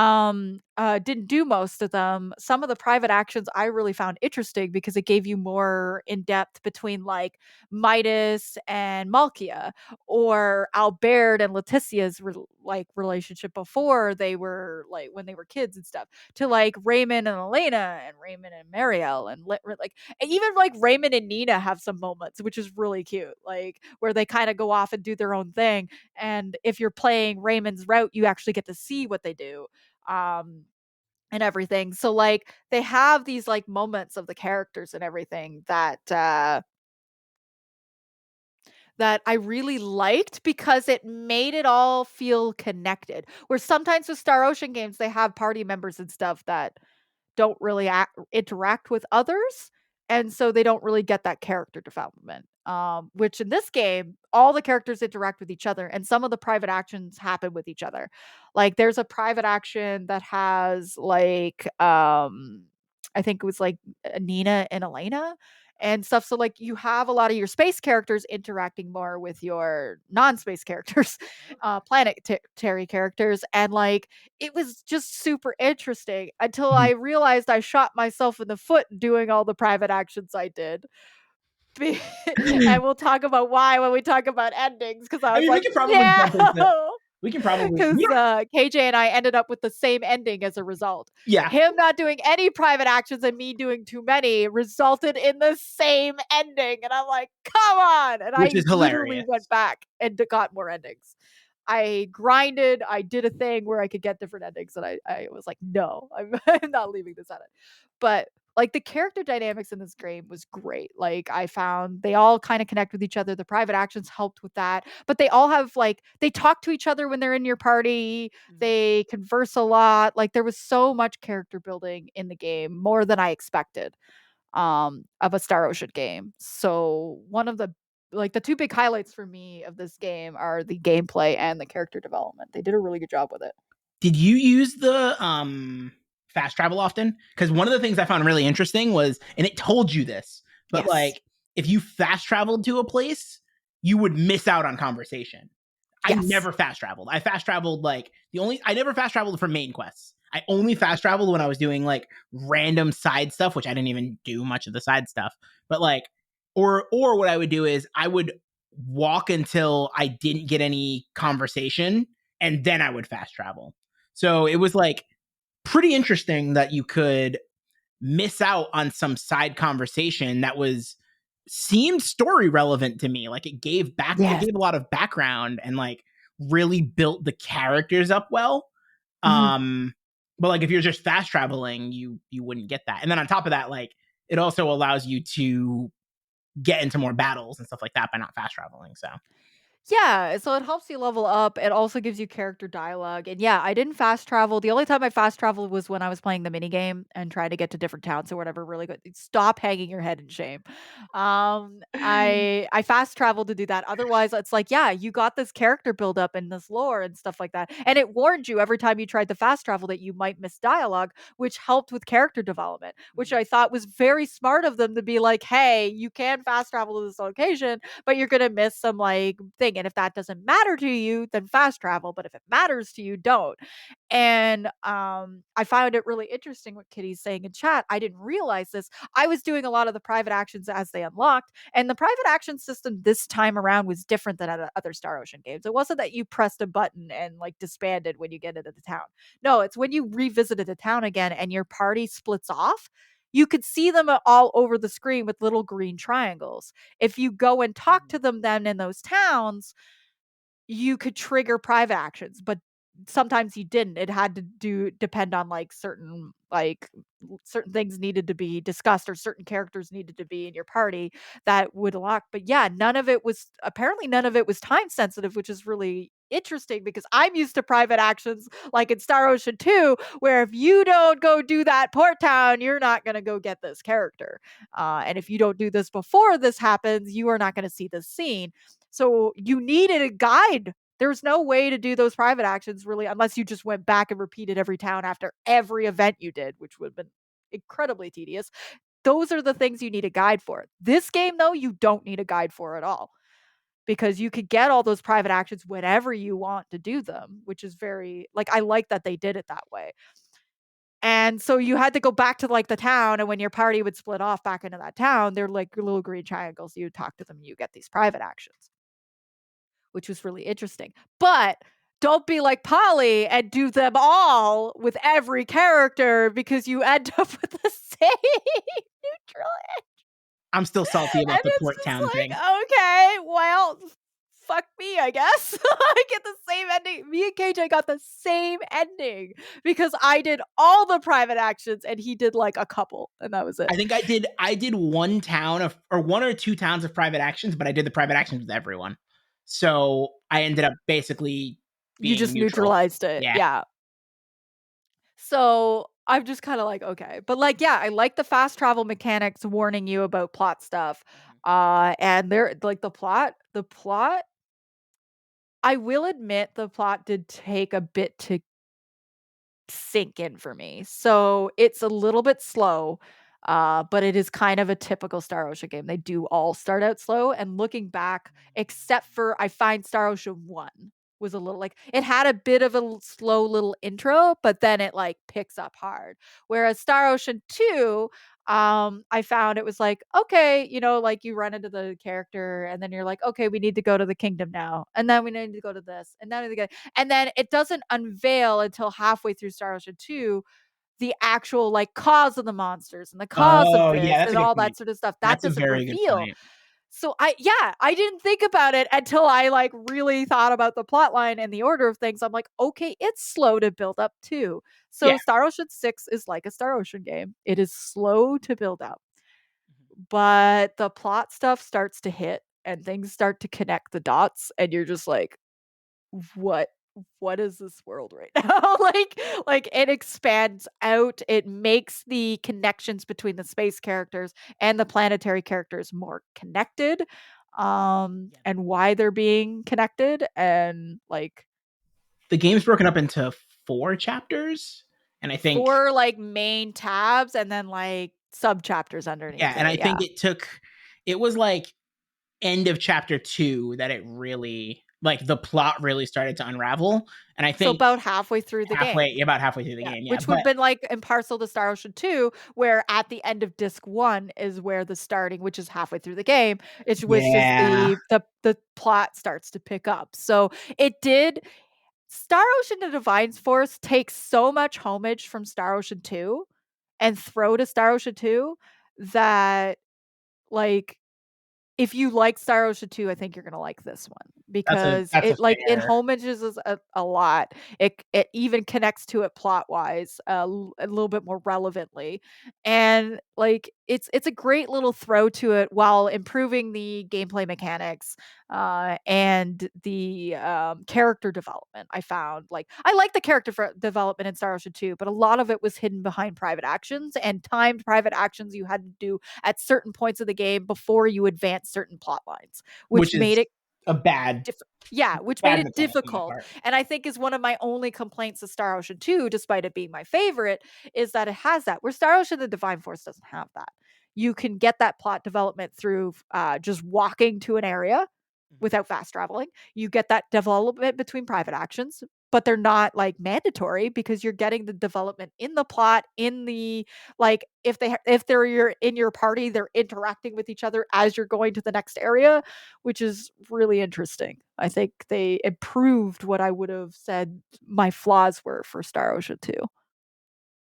Yeah, I think they definitely and it's funny that we talk about flaws. Even one of the things that was a problem in this game, they patched like pretty quickly. Yes. Like, cause there was a problem where anytime there's a party split, if those party member like when those party members left your party, they would get unequipped, which was Oh, yeah. really annoying. And I only dealt with it, I think, once or like I only dealt with it once actually.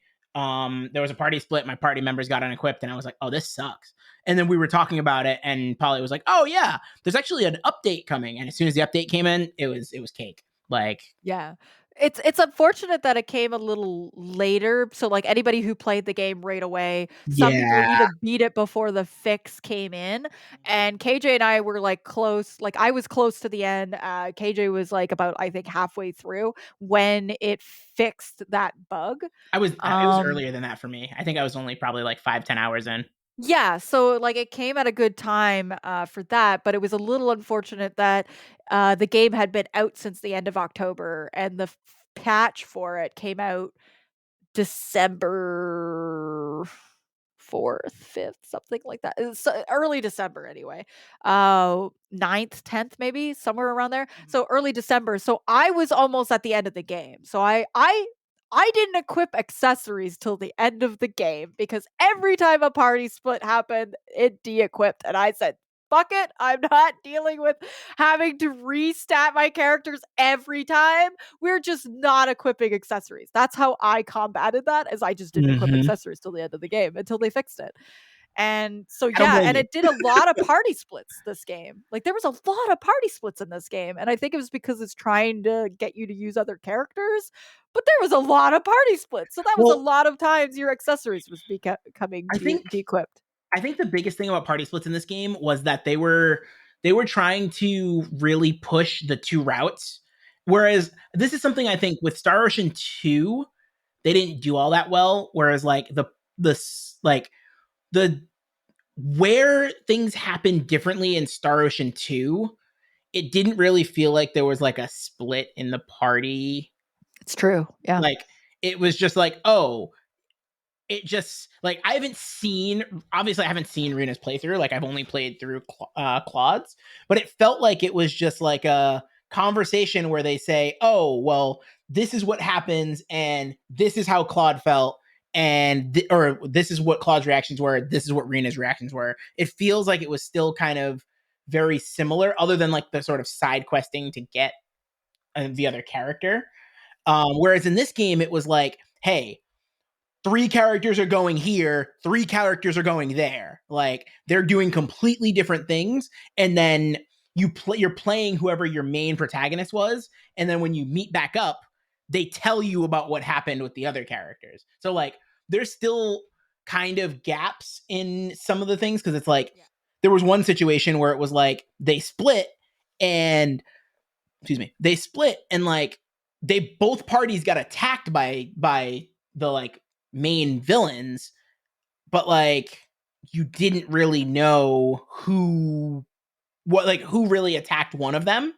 And Yeah. so it was the case where it's like, oh, okay, well, at least I know I have a general idea of what happened to the other side, but like I don't really know. So Yeah, and it made it a little bit more relevant that if you play that route, you're gonna get a little bit different experience. Whereas, like in Star Ocean 2, you're right. Claude and Rita had very similar. Like there was a part where you have to save the little town with Celine and stuff like that. And Claude and Celine end up together, and Rena and Dias end up together. So you get a little bit of plot development with Rena, a little bit different there. But then okay. it doesn't really happen again until more or less the second disc, where you get more of like Rena's like childhood and stuff like that, Mhm. and flashbacks depending on what you were doing. So in this game though, yeah, they separated it enough that created enough of an interest for me to be like, oh, I wonder who they could.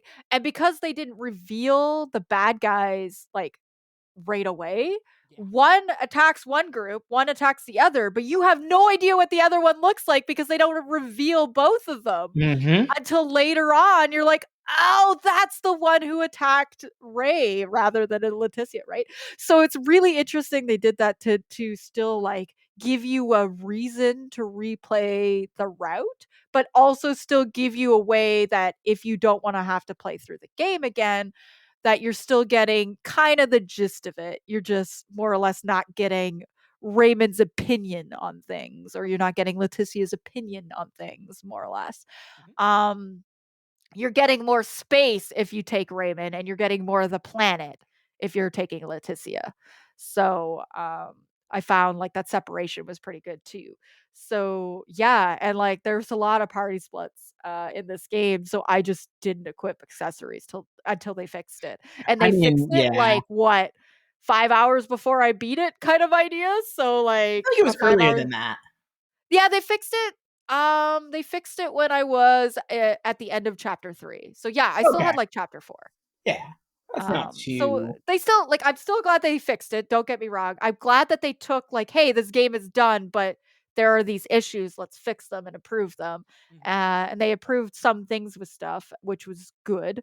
And the party split accessories de-equipping was a good thing that they have fixed that. And I know it would have taken them some time because like literally they fixed it within a month, which was great. So like and like though like a lot of the little bits that had complaints of, they fixed, which is that. Yeah. Yeah. Okay. Do you want to S- talk about uh the mini game? I didn't. I played it. I played it for. I did the side quest of like getting the thing just to see what it's like. Um, and that was it. Yeah. So Star Ocean 6 introduces a mini game. And so I don't remember a Star Ocean game doing a mini game. Fun fact. I don't remember if there was a mini game in a Star Ocean game. If there was, please correct me, chat, because I don't know if 4 or 5. 4 or 5 are the only ones I haven't beaten. So I don't think there was a mini game in 1, 2, and 3. So they introduced this mini game. And KJ just leaves. Yeah, KJ's going to the washroom here. But so I'm gonna talk about the mini game because KJ don't care. But like, so they introduced this mini game, which is like kind of like playing chess. So you have like a little board that looks like a checkers chessboard. And you get little pawn pieces. And each of these pawn pieces have different abilities and like a certain amount of attack power. And basically, you and your opponent start with a certain amount of life points. I'm going to call them life points because Yu-Gi-Oh references. Don't make fun of me. So you start with a certain amount of life points and your goal is to drop them to 0 before they drop you to 0. So you have to be a little bit strategic with these pawn pieces and their abilities working on each other, as well as having stronger pawn pieces that do more damage when you put them out on the field. And then there's certain like little mechanics where like if you trap, so like if they put their pawn piece in the corner and you put 2 pieces around it so it traps them, their pawn piece gets deleted. So it gets off the board. So there's so many like little strategies you can do in this mini game that made it so addicting for me. But the big thing for the mini game and why I loved it so much is every time you challenge somebody, you would get a new pawn piece. For the first time, you would get a new pawn piece. And that pawn piece was a throw to a different Star Ocean game. So sometimes you would get, like, you get Celine from Star Ocean 2, and she has these abilities, and that's one of your pawn pieces. You'd get Millie from Star Ocean 1. You could literally collect the cast of previous Star Ocean games, including a game that hadn't even come out, like the story wise would not have like Star Ocean 3 would have been after Star Ocean 6, but you could get Star Ocean 3 characters, which made me laugh because lore wise those characters don't exist yet or never existed in the timeline, but you can get them. Which made me giggle. So it's such a throw to Star Ocean fans. If you are a Star Ocean fan, if you've played multiple Star Ocean games, the mini game collecting little pawn pieces of the different games is hella fun. And yeah, so it's the game's called Esoa, Ezoa. I forget how they pronounce it in the game. Um, it was really really fun to get like the little memories of Star Ocean characters and stuff like that. Like Kitty's right. Like that's what was big fun for me. As soon as I saw the pawn pieces were thrown to other Star Ocean games, I'm like, I'm playing this mini game and I'm trying to collect them all. It became like Pokemon for me. I wanted to get all the Star Ocean pawn pieces, and I had so much fun with it. And yeah, Best Twin, you're 100% correct. You could even take those pawn pieces and equip them to your party members to do bonuses. So like they ended up as accessories as well. And you could get pawn pieces that did like certain things like increase your attack power, your defense power, increase your EXP. And it was so much fun to collect these pieces, not only to equip to your characters, but to use. And by the end of it, so I played this mini game so much, I became Grandmaster. And it was so funny. I kept telling KJ, now that KJ's back, I kept telling him, being like, I'm a level 1 master. And he's like, what the hell? You just started playing this game. And I'm like, I've played 5 hours of the mini game. The I best was part the best part about the mini game was that you could equip the character. You could equip the things to the characters. That was really cool. But it was just I could not understand. I was like, I like the gameplay more than the mini game. Like while Polly was like running around trying to get different things in the mini game, I'm like, oh, let me see how many enemies I can surprise attack chain to like see how high I can get my multiplier. Like, I, which by the way, I think I chained like 8, so that was fun. Oh, wow, that's nice. Yeah. Yeah, so, like, KJ was playing, like, Gameplay Commandments, and I'm like, "I'm in the mini game again," and then he's like, "So you've been playing 3 hours, Polly, how much story did you get?" I'm like, "Shut up, mini game time."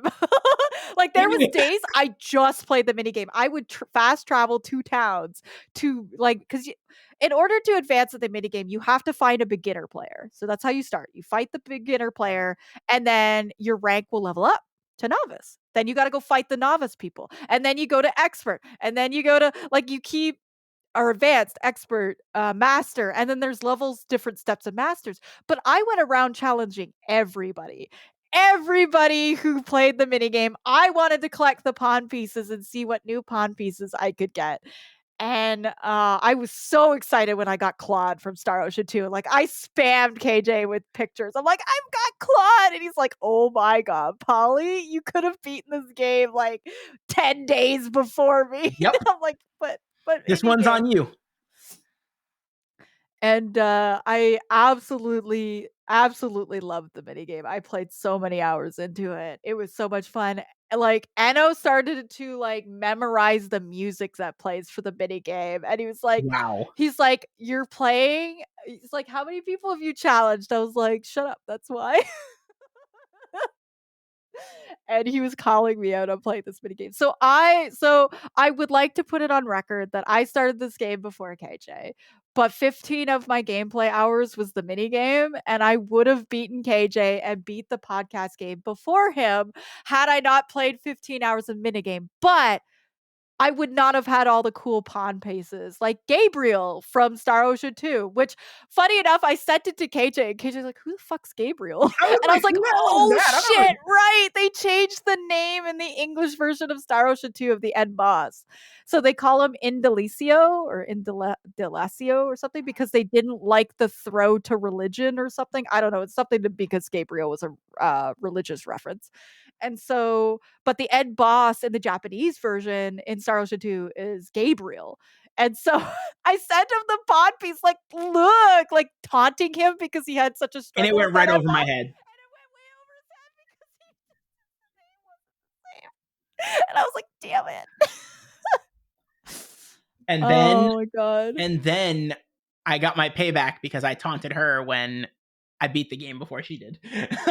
He did. And it came at a point. So like it was like a Sunday night and I had to stream Monday morning. So it was the Monday I missed, so this past week. So this past Sunday.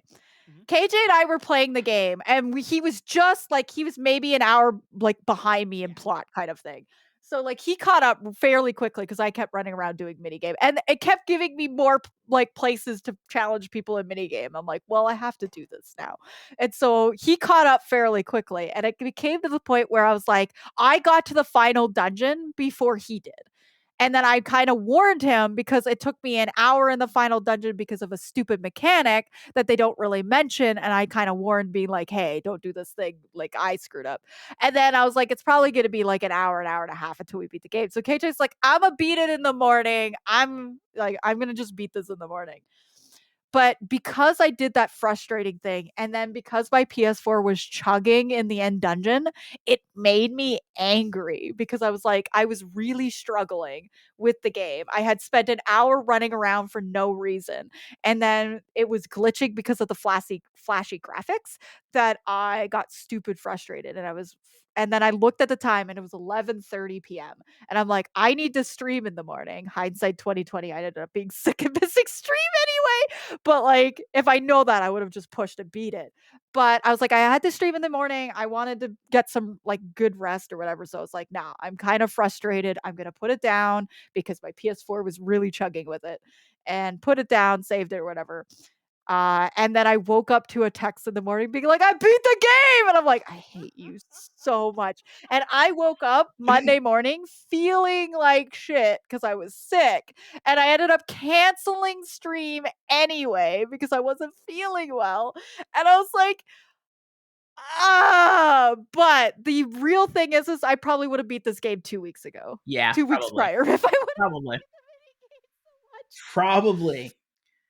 Yeah, because They I mean, I also beat the had game in like 2 weeks. I just put yeah. time in and I just beat the game. KJ just played the game without doing very many private actions or the mini game at all. Yeah. And so he just like he was able to do it in 2 weeks. Where I was playing the mini game, I was doing private actions. I even did the bunny quest, which KJ didn't realize this I was a caught thing. one of those damn bunnies that was jumping around, and I didn't even know I was supposed to go talk to one of the other ones to like, I don't even know, like get a reward or something for catching it. I Yeah, and so Star Ocean has bunnies in every pretty well every game, I believe.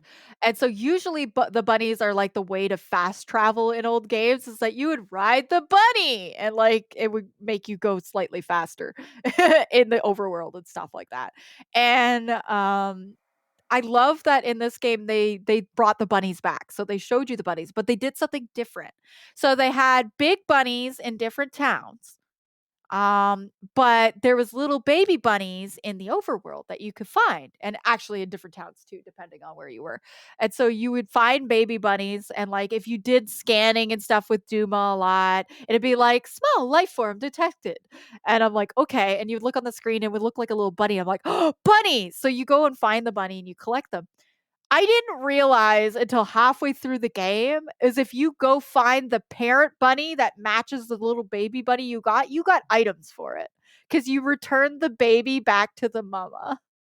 And I was like, what? And I don't know if they ever explained it in the game and I just missed the explanation of it. But yes, Riku, exactly. I have one of my bit badges as the bunnies. So they have those bunnies in the Star Ocean game. They have big ones and little ones. So you're running around collecting the little babies and rescuing them. And then you could go back to different towns and stuff and give the baby to the parent.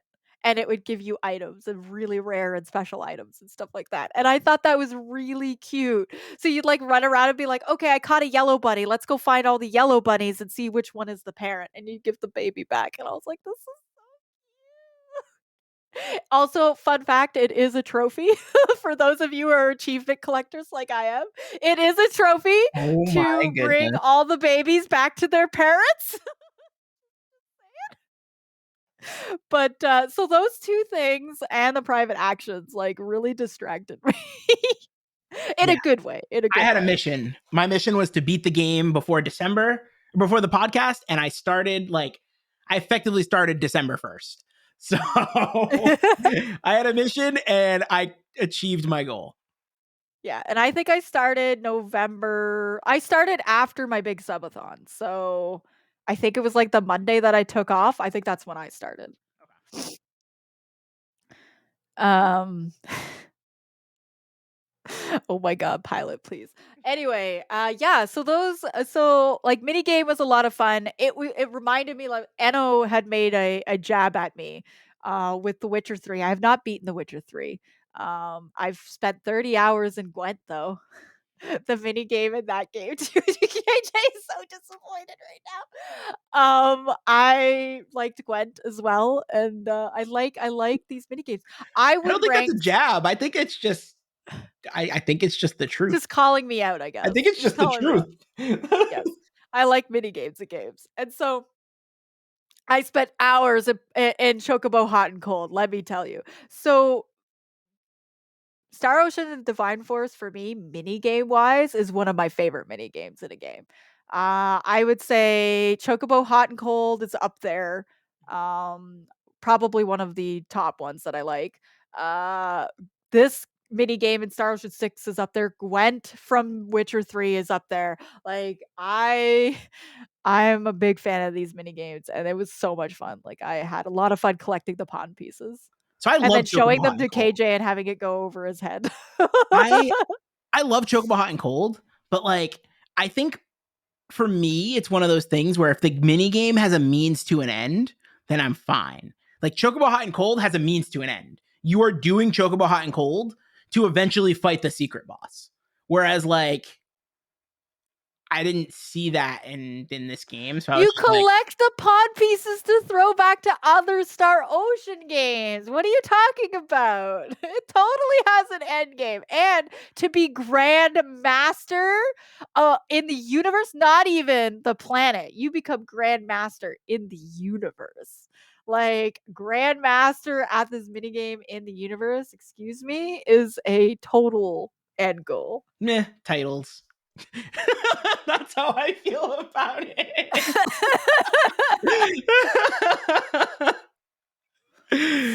No, Oh my I goodness. like it's definitely, I mean, it's impressive. Like I played the game and I was like, "Oh, this is it was fun," but I just like I said, it was one of those things where for me I just was more focused on playing the game itself because I was like, "Oh, I'm really if it was something where it was like the combat was if there was something that I found to be like daunting or monotonous or like I didn't really like all that much, then I would have been like, oh, this would have broken this up really well. Like, perfect example, if I was playing Final Fantasy VIII off, like if I had played Final Fantasy VIII completely separate, I would have dove into Triple Triad so much because like it would have broken up what I thought was kind of a like plot holy story and like a little bit of monotonous gameplay. But like in terms of this, I enjoyed the gameplay, so I was like, I'm just gonna keep playing the game. Like I don't need a side game that's like distracting or anything like that. Like I don't need a game away from the game because I'm having so much fun with the base game. Yeah, and honestly, that's a great throw to this game that you enjoyed the gameplay so much that you didn't need any sort of distraction from it. You didn't need any reason to keep playing it. You just enjoyed it. And that is something this game I will 100% attest and agree to is that the battle system, the gameplay is so good. It's so well done. It's so put together really well where you could pick any character you want, use them, make their combos, customize them how you want, like play the game however you want Mm-hmm. and still end up at the same results in the end. And it is so fun. And that you don't it didn't need a mini game. So the fact that it put in a mini game on top of that, which is very like Star Ocean games don't typically have, Mm-hmm. made it really interesting to me that I'm like, it's just an extra piece to get you to play the game more. Yep. Because I did find, as one of my only things, is if I did find the game a little short. I did find it. Like I want it, but I think I it's thought it because was perfect. I loved it so much I wanted to keep going, but the plot line, everything wraps up like really good from start to finish is really good. The pacing is great. I never felt there was an area where I felt it was too dialogue heavy or too little.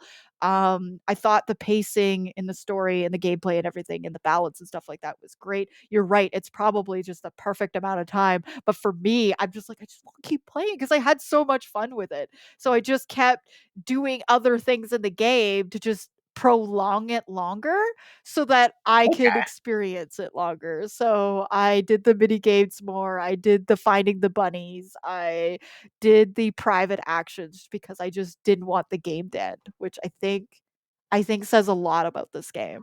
Yeah, I think I totally agree. I think with for me, like this is everything I would want like my ARPG to be. Yes. It has Yes, fluid combat. exactly.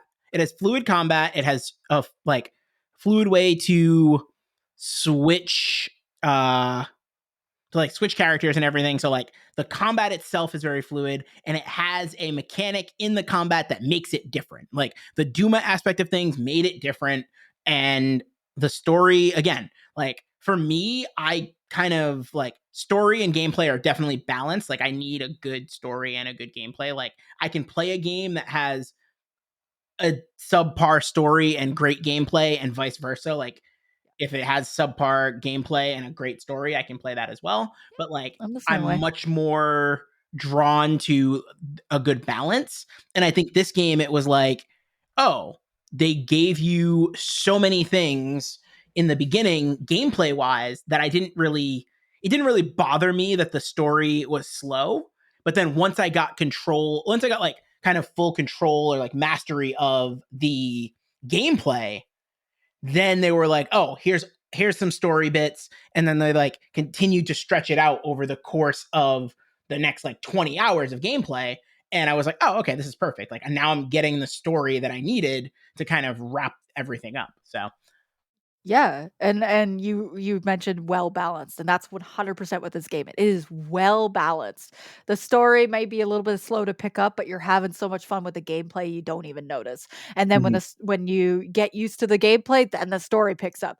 And then they throw in some little extra bits if you want to do plot points, walk places and not fast travel, or do private actions, you could do that. If you want to just like challenge everybody in the galaxy of every like every place that you go and the new place you go in the mini game, you can do that too. And it doesn't feel like at any point where one part drags on more than the other. So it's a really well balanced game. And I have to say that I'm very impressed with the Square Enix team on this game because I have found my interest in the Star Ocean series has been dropping since till the end of time. So Star Ocean 4, then Star Ocean 5 lost me completely. That having this game be such a well balanced game in itself, plotline, mechanics, everything that I'm like, it's just shot me right back up.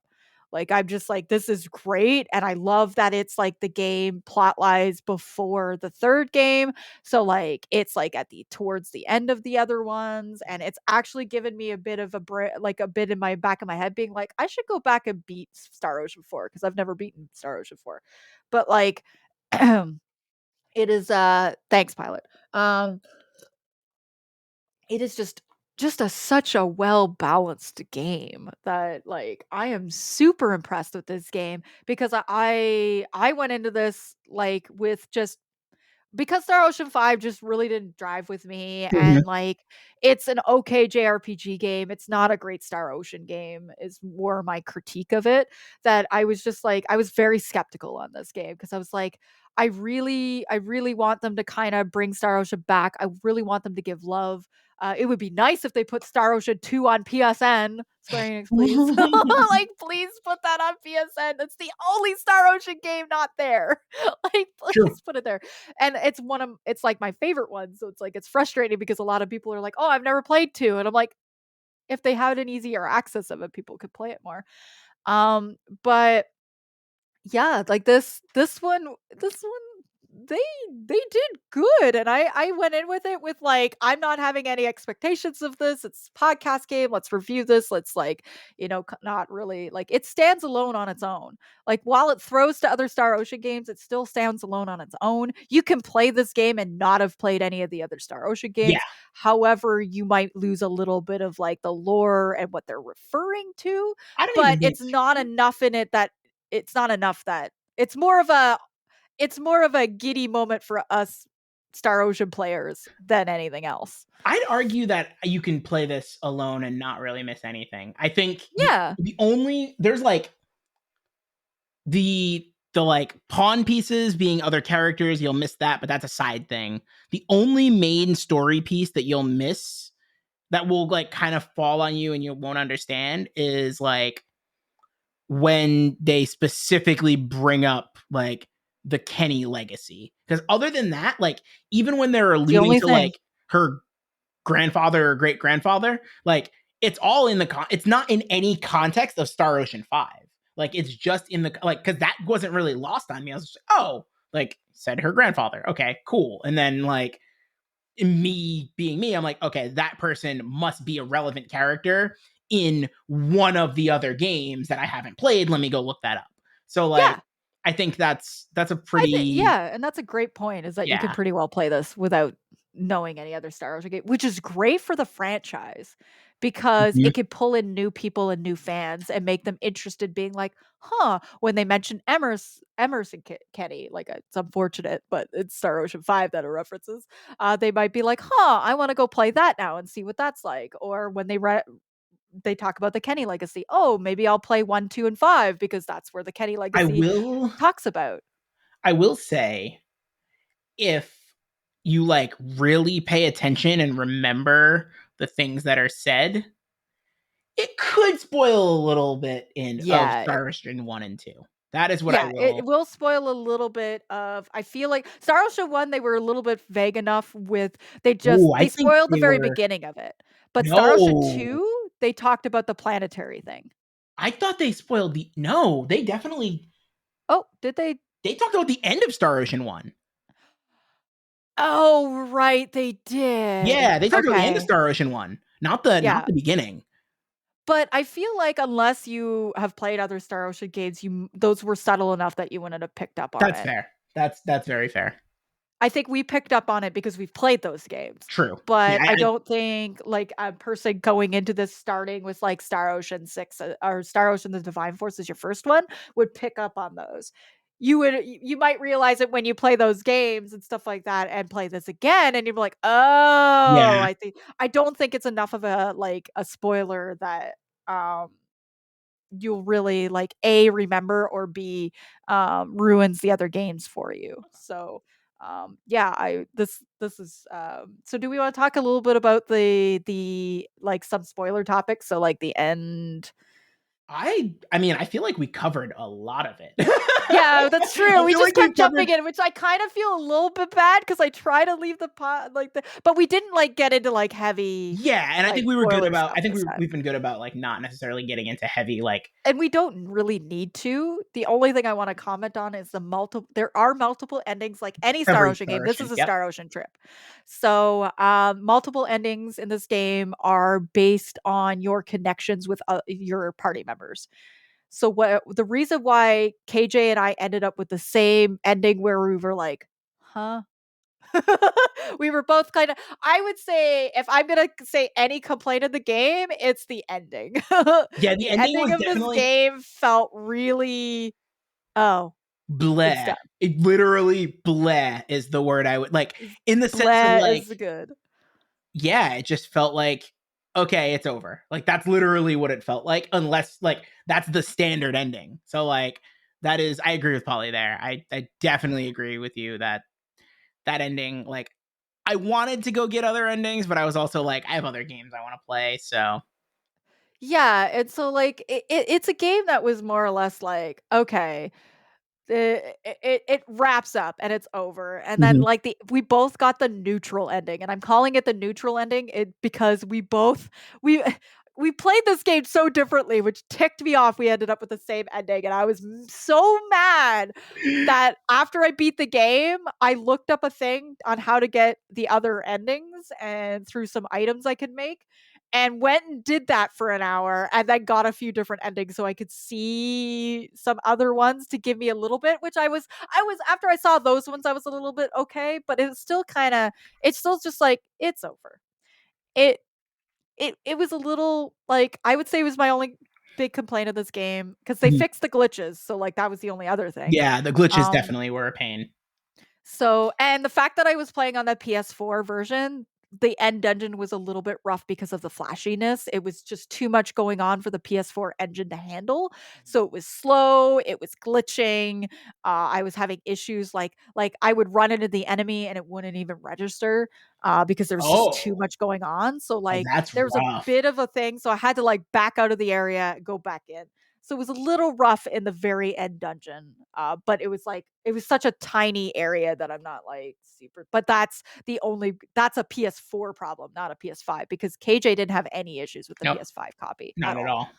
So that was definitely just because the PS4 hardware had a hard time with the flashy everything going on in the end dungeon stuff. But in terms of the endings, it did feel just kind of like it's over.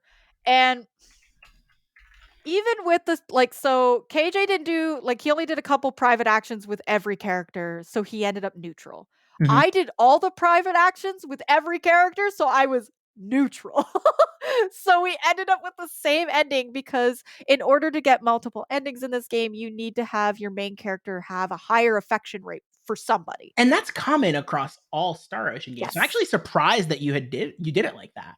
So my thing was is I thought I okay. So my Okay, this is good. I haven't heard this Okay, yet. so with Star Ocean 2, for example, Mhm. yes, your higher affection rate can change, but there's always somebody that has a higher affection. Somebody ends up on top because of just base stats. But the base Mm. stats in this game are 0. There is no no things you do throughout the game that can make that any higher. Whereas in Star Ocean 2, for example, your base stats with Rena and Claude are higher. Okay. So even if you do all the private actions, you're still probably going to get a Rena and Claude ending because their base stat is higher. Now, you can get other endings with other people, but then that takes a little bit more work. With this game, though, I didn't realize that there was no. Leticia does not have any, or Raymond has any, like they're neutral. There's numbers start at neutral levels. That even throughout the game, even though you're getting a plot moment where Leticia is really sad that Raymond is leaving and might be leaving, that's not, doesn't do anything to her affection level for him, which I thought was a Oh. little bit different in this one. So Huh. it caught me off guard. And so I thought I would get a Raymond ending just because I did all the private actions, and I just figured their stats would have been a little bit higher because I thought the game was trying to loot for them to being together. Mhm. Oh hell no, that's not how this one worked. It was you had to actually pick somebody and then go for that somebody. And I was like, and I didn't do that in this one. And other Star Ocean games don't have that. There's always characters with certain higher affection for From others. the beginning, There's yeah. Yeah, from the beginning. So even if you did all the private actions, they end up higher than the Because rest. that's what happened to me in Star Ocean 2. I didn't You do didn't any do any of you ended up with the best Claude and Rita ending just exactly. because their stats are higher and you didn't do anything with the other characters, so nothing changed. Yep. You Exactly. got the canon ending, whereas this does not have one. It doesn't feel like it has a canon ending in terms of the character development, like the character. There's no romance. I'm Okay, okay with my that's the ending way I'm being the gonna do it. canon ending, to be honest. It's bleh, and like I wish it was different, but like I'm still okay with it. I'm like, okay, Yeah, that's fair. it was probably the lower part of this game for us, but still was like, okay, that's fine. It wraps everything up. It concludes everything. It doesn't really leave any like cliffhangers or anything. It just kind of concludes it. And then with the multiple endings, it's just if you want to see your character bond with another. Okay, that makes sense. And the three that I did are two. I did two, including the one we both got. Is I did one with Raymond, and I did one with Elena. And funny enough, so the ending with Raymond and Leticia um, ends with a throw to Star Ocean 3, Interesting. which I thought was really interesting. So, and I'm going to spoil this a little bit. That's fine. Don't Star worry Ocean about it. 3, this is just the very beginning of the game. You start out at a resort. Star Ocean 5, the ending between Leticia and Raymond is they go to a resort. Oh, interesting. Okay. Yeah. So it was a very sweet kind of thing, but it still wasn't really romantic. I was looking for a romantic ending, okay? And then I did one with Elena just for shits and giggles. I don't know. And she's like jealous of like she's worried that Ray is interested in another woman. And I'm like, hold up. So to spoil a little bit of plot stuff, Elena's an android. Not a person. But person, they have a lot of battle of this throughout the plot line. It's like, is an android a person? Is it not? Blah blah blah blah blah. She kind of is, kind of isn't. She is jealous, so it hints at Elena having a high affection for Ray in that ending, and I thought that was Nothing really wrong with interesting. knowing what you want. That's what I'm gonna Yeah, yeah. But the funny relationship that they kind of push here, that one of the only ones that seemed like a relationship, I looked this up, was if you play Raymond's route and you get Marielle. Oh, Apparently that has a thing. And I'm like, opposites attract? What? okay, that makes sense. I can see that. Yeah. So that's like the only thing. And then when I thought about it plot wise, it made sense that that was more like Leticia wouldn't make sense just because like she's a princess gonna be a queen of a planet, and Mhm. Ray is like a traveling Yeah. fucking like traveling postman. Basically, like he's delivering stuff across the galaxy. That's what Yeah. he is. He's a jacked up postman. Excuse me. Like space postman. So it kind of made sense that they tried to have like the space characters have more of a connection Mhm. thing, and the planetary characters. And Leticia, there's kind of in a moment with Albert or whatever, apparently in that ending. But I'm like, Oh, that's I don't weird. like Albert. That's also weird because they're like siblings almost. That's Yeah, I don't like that. I don't like I that at don't all. like that at That all. feels gross. So in the end, Leticia, like the ending we got with Leticia kind of just doing her duties or whatever, and like just seeing her friends whenever she can, kind of Mhm. idea, um, was for me canon for Leticia. I didn't see her romantically with. I kind of wanted to push Ray, but like now I see Ray and Marielle. So but yeah, you can make some items during compounding to make it so that their affection levels are raised. So you can technically just use items rather than private actions to get the different endings. And that's what I did in the end when I was mad because it felt bleh. But like literally it just wrapped up. And I'm so used to endings like in Final Fantasy X or things like that where there's this just emotional roller coaster Oh where my you're like, goodness. what is this game? You wanted I'm Grandia? used to JRPGs doing that having a JRPG game that didn't do that kind of threw me off, but it didn't make it bad. Like I said, you wanted Grandia.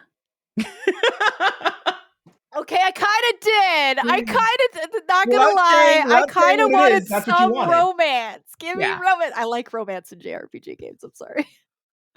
I'm a hopeless romantic. I was cool with it. I was like, oh, we're vibing. Like, this is good. Yeah, that's fair. So overall, KJ, what are your overall thoughts and rating of this? What would you rate Star Ocean: The Divine Force in your overall experience of this game? This is tough. I have to think about past games. I think I gave Kudelka like a 5.5. Yeah, you did rank Godalka I think I pretty low. gave I think I gave Valkyrie Profile 2 like a 7. Yeah, you gave it in the 7 range, I think.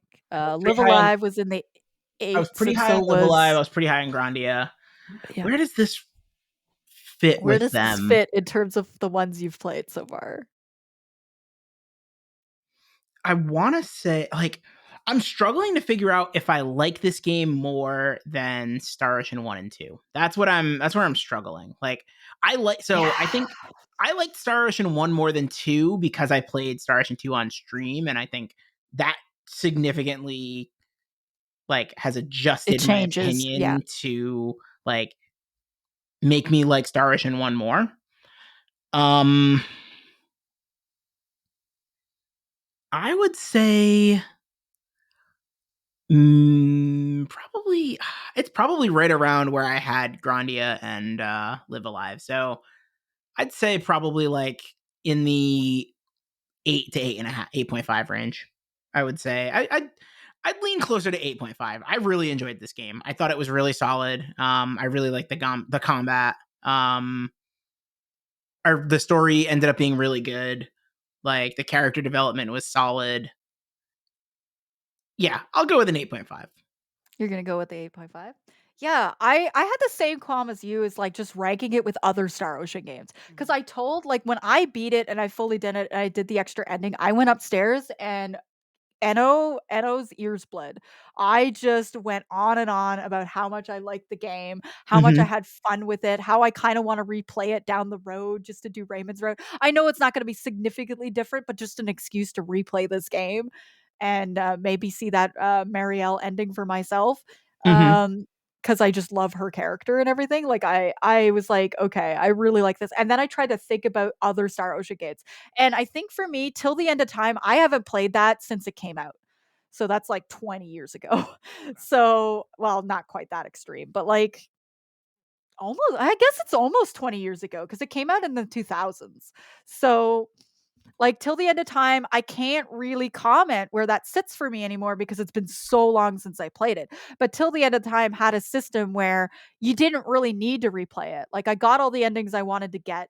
I got all the characters I wanted to get. Like it was just kind of like there's no reason to replay it. Whereas this game has a reason for me to replay it, even just for the fact that I could do a different route and get different endings.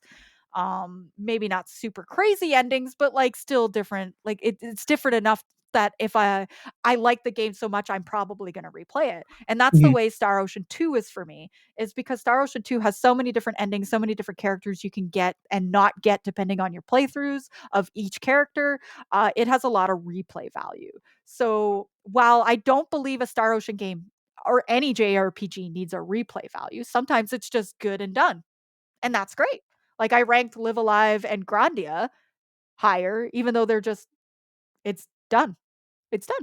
And that's fine. Like you don't need to have to go back and play those games unless you really want to just experience that all over again.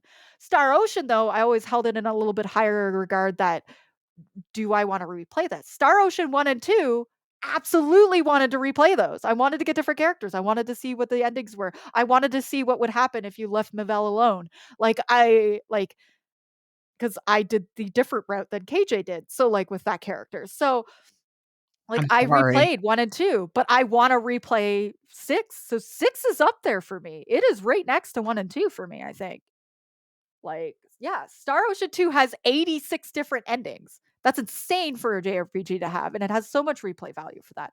And its optional dungeon, the Cave of Trials, is so fun and throws to like Valkyrie Profile, throws to like other Tri-Ace NX games. So I love doing that even just as an optional dungeon, but, like, I didn't do the optional dungeons for this game, so I have no opinion of them. I don't know what they are. I did see Kitty in chat kinda say they were a little underwhelming, Mhm.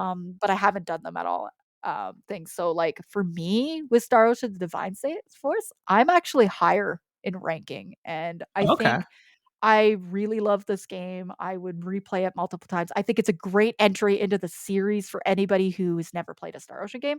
I think it's a great entry into the series if you are a Star Ocean fan.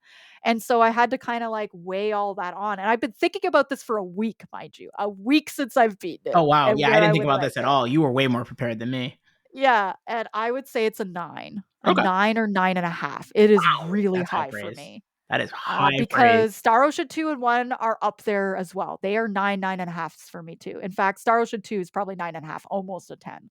Like there's some Yeah, gripes in I Star am a Ocean big 2 I can reflect now, but I think it's close to a perfect JRPG game in almost every way. So it is pretty high up there for me. But like this game, it like it's a 9. Like the I it's think it's it's really good. I think my, like, the thing about replay value, and this was brought up in the chat by Pilot, and I think it's a very good point, is that, like, I don't necessarily see this game having multiple endings as and even Star Ocean, 2. I personally don't consider that being, like, replay value, only because for the simple reason you were able to, um beat the game, load a save, and then change your endings based on like a couple of things that you were able to do. So personally, I don't necessarily see that as replay value, just because like I could play the exact same route. Like replay value for me is like multiple a lot of things are changing, right? Like for example, like something like triangle strategy I felt had replay value because Yeah. you really it's a struggle It's a to do very like different the route. true Yeah. ending. And like there's also in almost every decision there's two to three every decision that you make there's two to three paths that you can take, and they affect things in a different way. So in that regard, I feel like that is something where it's replay value. Whereas like if I can save right before and then change like right before the end Yeah, I and guess that change my is ending, that for me isn't that's the only, necessarily like, replay. thing that makes it different for, like, Star Ocean 2, for example, because Star Ocean 2, it's based on your private actions and based on what characters you get, gets your different endings. Yeah, So it's you time can't based. save it just before the ending and Yeah. change your endings at that point. Like, you might be able to change the affection rating maybe a little bit with certain characters, but depending on your dialogue and your choices throughout the game Mhm. determines, so you have to replay it. Where, yeah, I can argue that, yeah, Star Ocean: The Divine Force did like, you could just save it at the end, use some items, and get them. Now, I had to look that up and find that out, so the average person wouldn't. However, you'd have to look it up to know how to get different endings anyway, and you're gonna True. get that Yeah. portion spoiled. So yeah, maybe it was for me, it's just that it was just such a good game. I Yeah. No, want to play it again. that's totally fair. And having like a slightly different route between the two of them makes it be like, okay, it's going to be a little different, like not world changing, but a little different. And it's And yeah, different I think enough for that's you why to it'll want to stay at replay. a 9 for me rather than a 9.5, which would be Star Ocean 1 and 2 Okay. for me, would be higher than this game.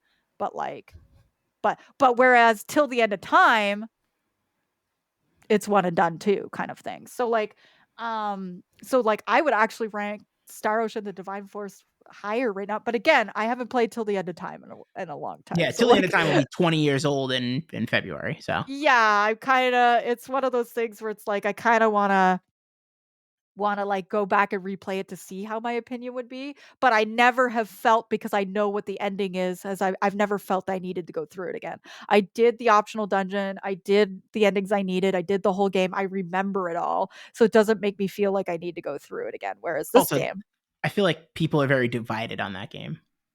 yes, very, people are very divided because it kind of just changes the franchise entirely. So it's one of those things. I still recommend people play it and experience it stuff, but yeah, people are very hit and miss. Some people really didn't like Till the End of Time, didn't like what they did with the series, and some people really loved it and found it kind of mind blowing. So it's just like it's very divided though. It's one of the most divided of the series. Whereas this one, I don't think it's going to be divided. I No, think I it's think. just universally, it's a good game. Mhm. You might like other JRPGs more, so you might rank it a little bit lower. But in terms of like gameplay, story, character development, that sort of stuff, it is a good game that Yeah. anybody could pick up and play.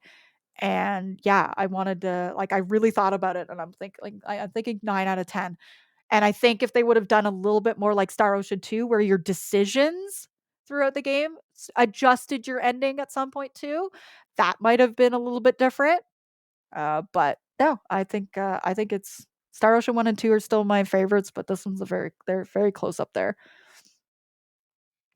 So, but yeah, but like honestly, having multiple endings does not like is not a condition for me in a game, because I thought this game was brought up perfectly in chat. It can be either a great asset like Star Ocean 2 or a franchise killer like Dragon Quest or Breath of Fire Dragon Quarter. So, like sometimes having multiple endings and that stuff does not help the game at all. And sometimes it does. It just depends on how you utilize it. And Square Enix Tri-Ace does a really good job at like if it does have it, there's a reason for it. And Star Ocean 1 and 2 are great examples of that. Um, Fair enough. Whereas the later in the series it starts to matter less and less. So, but yeah, are you you're actually gonna play? I thought you were gonna stream Dragon Quarter. No, I'm not streaming that game. Also, You're not I'm gonna gonna cut stream the it. Oh. recording since I think we're done. At least Yeah, with yeah, yeah.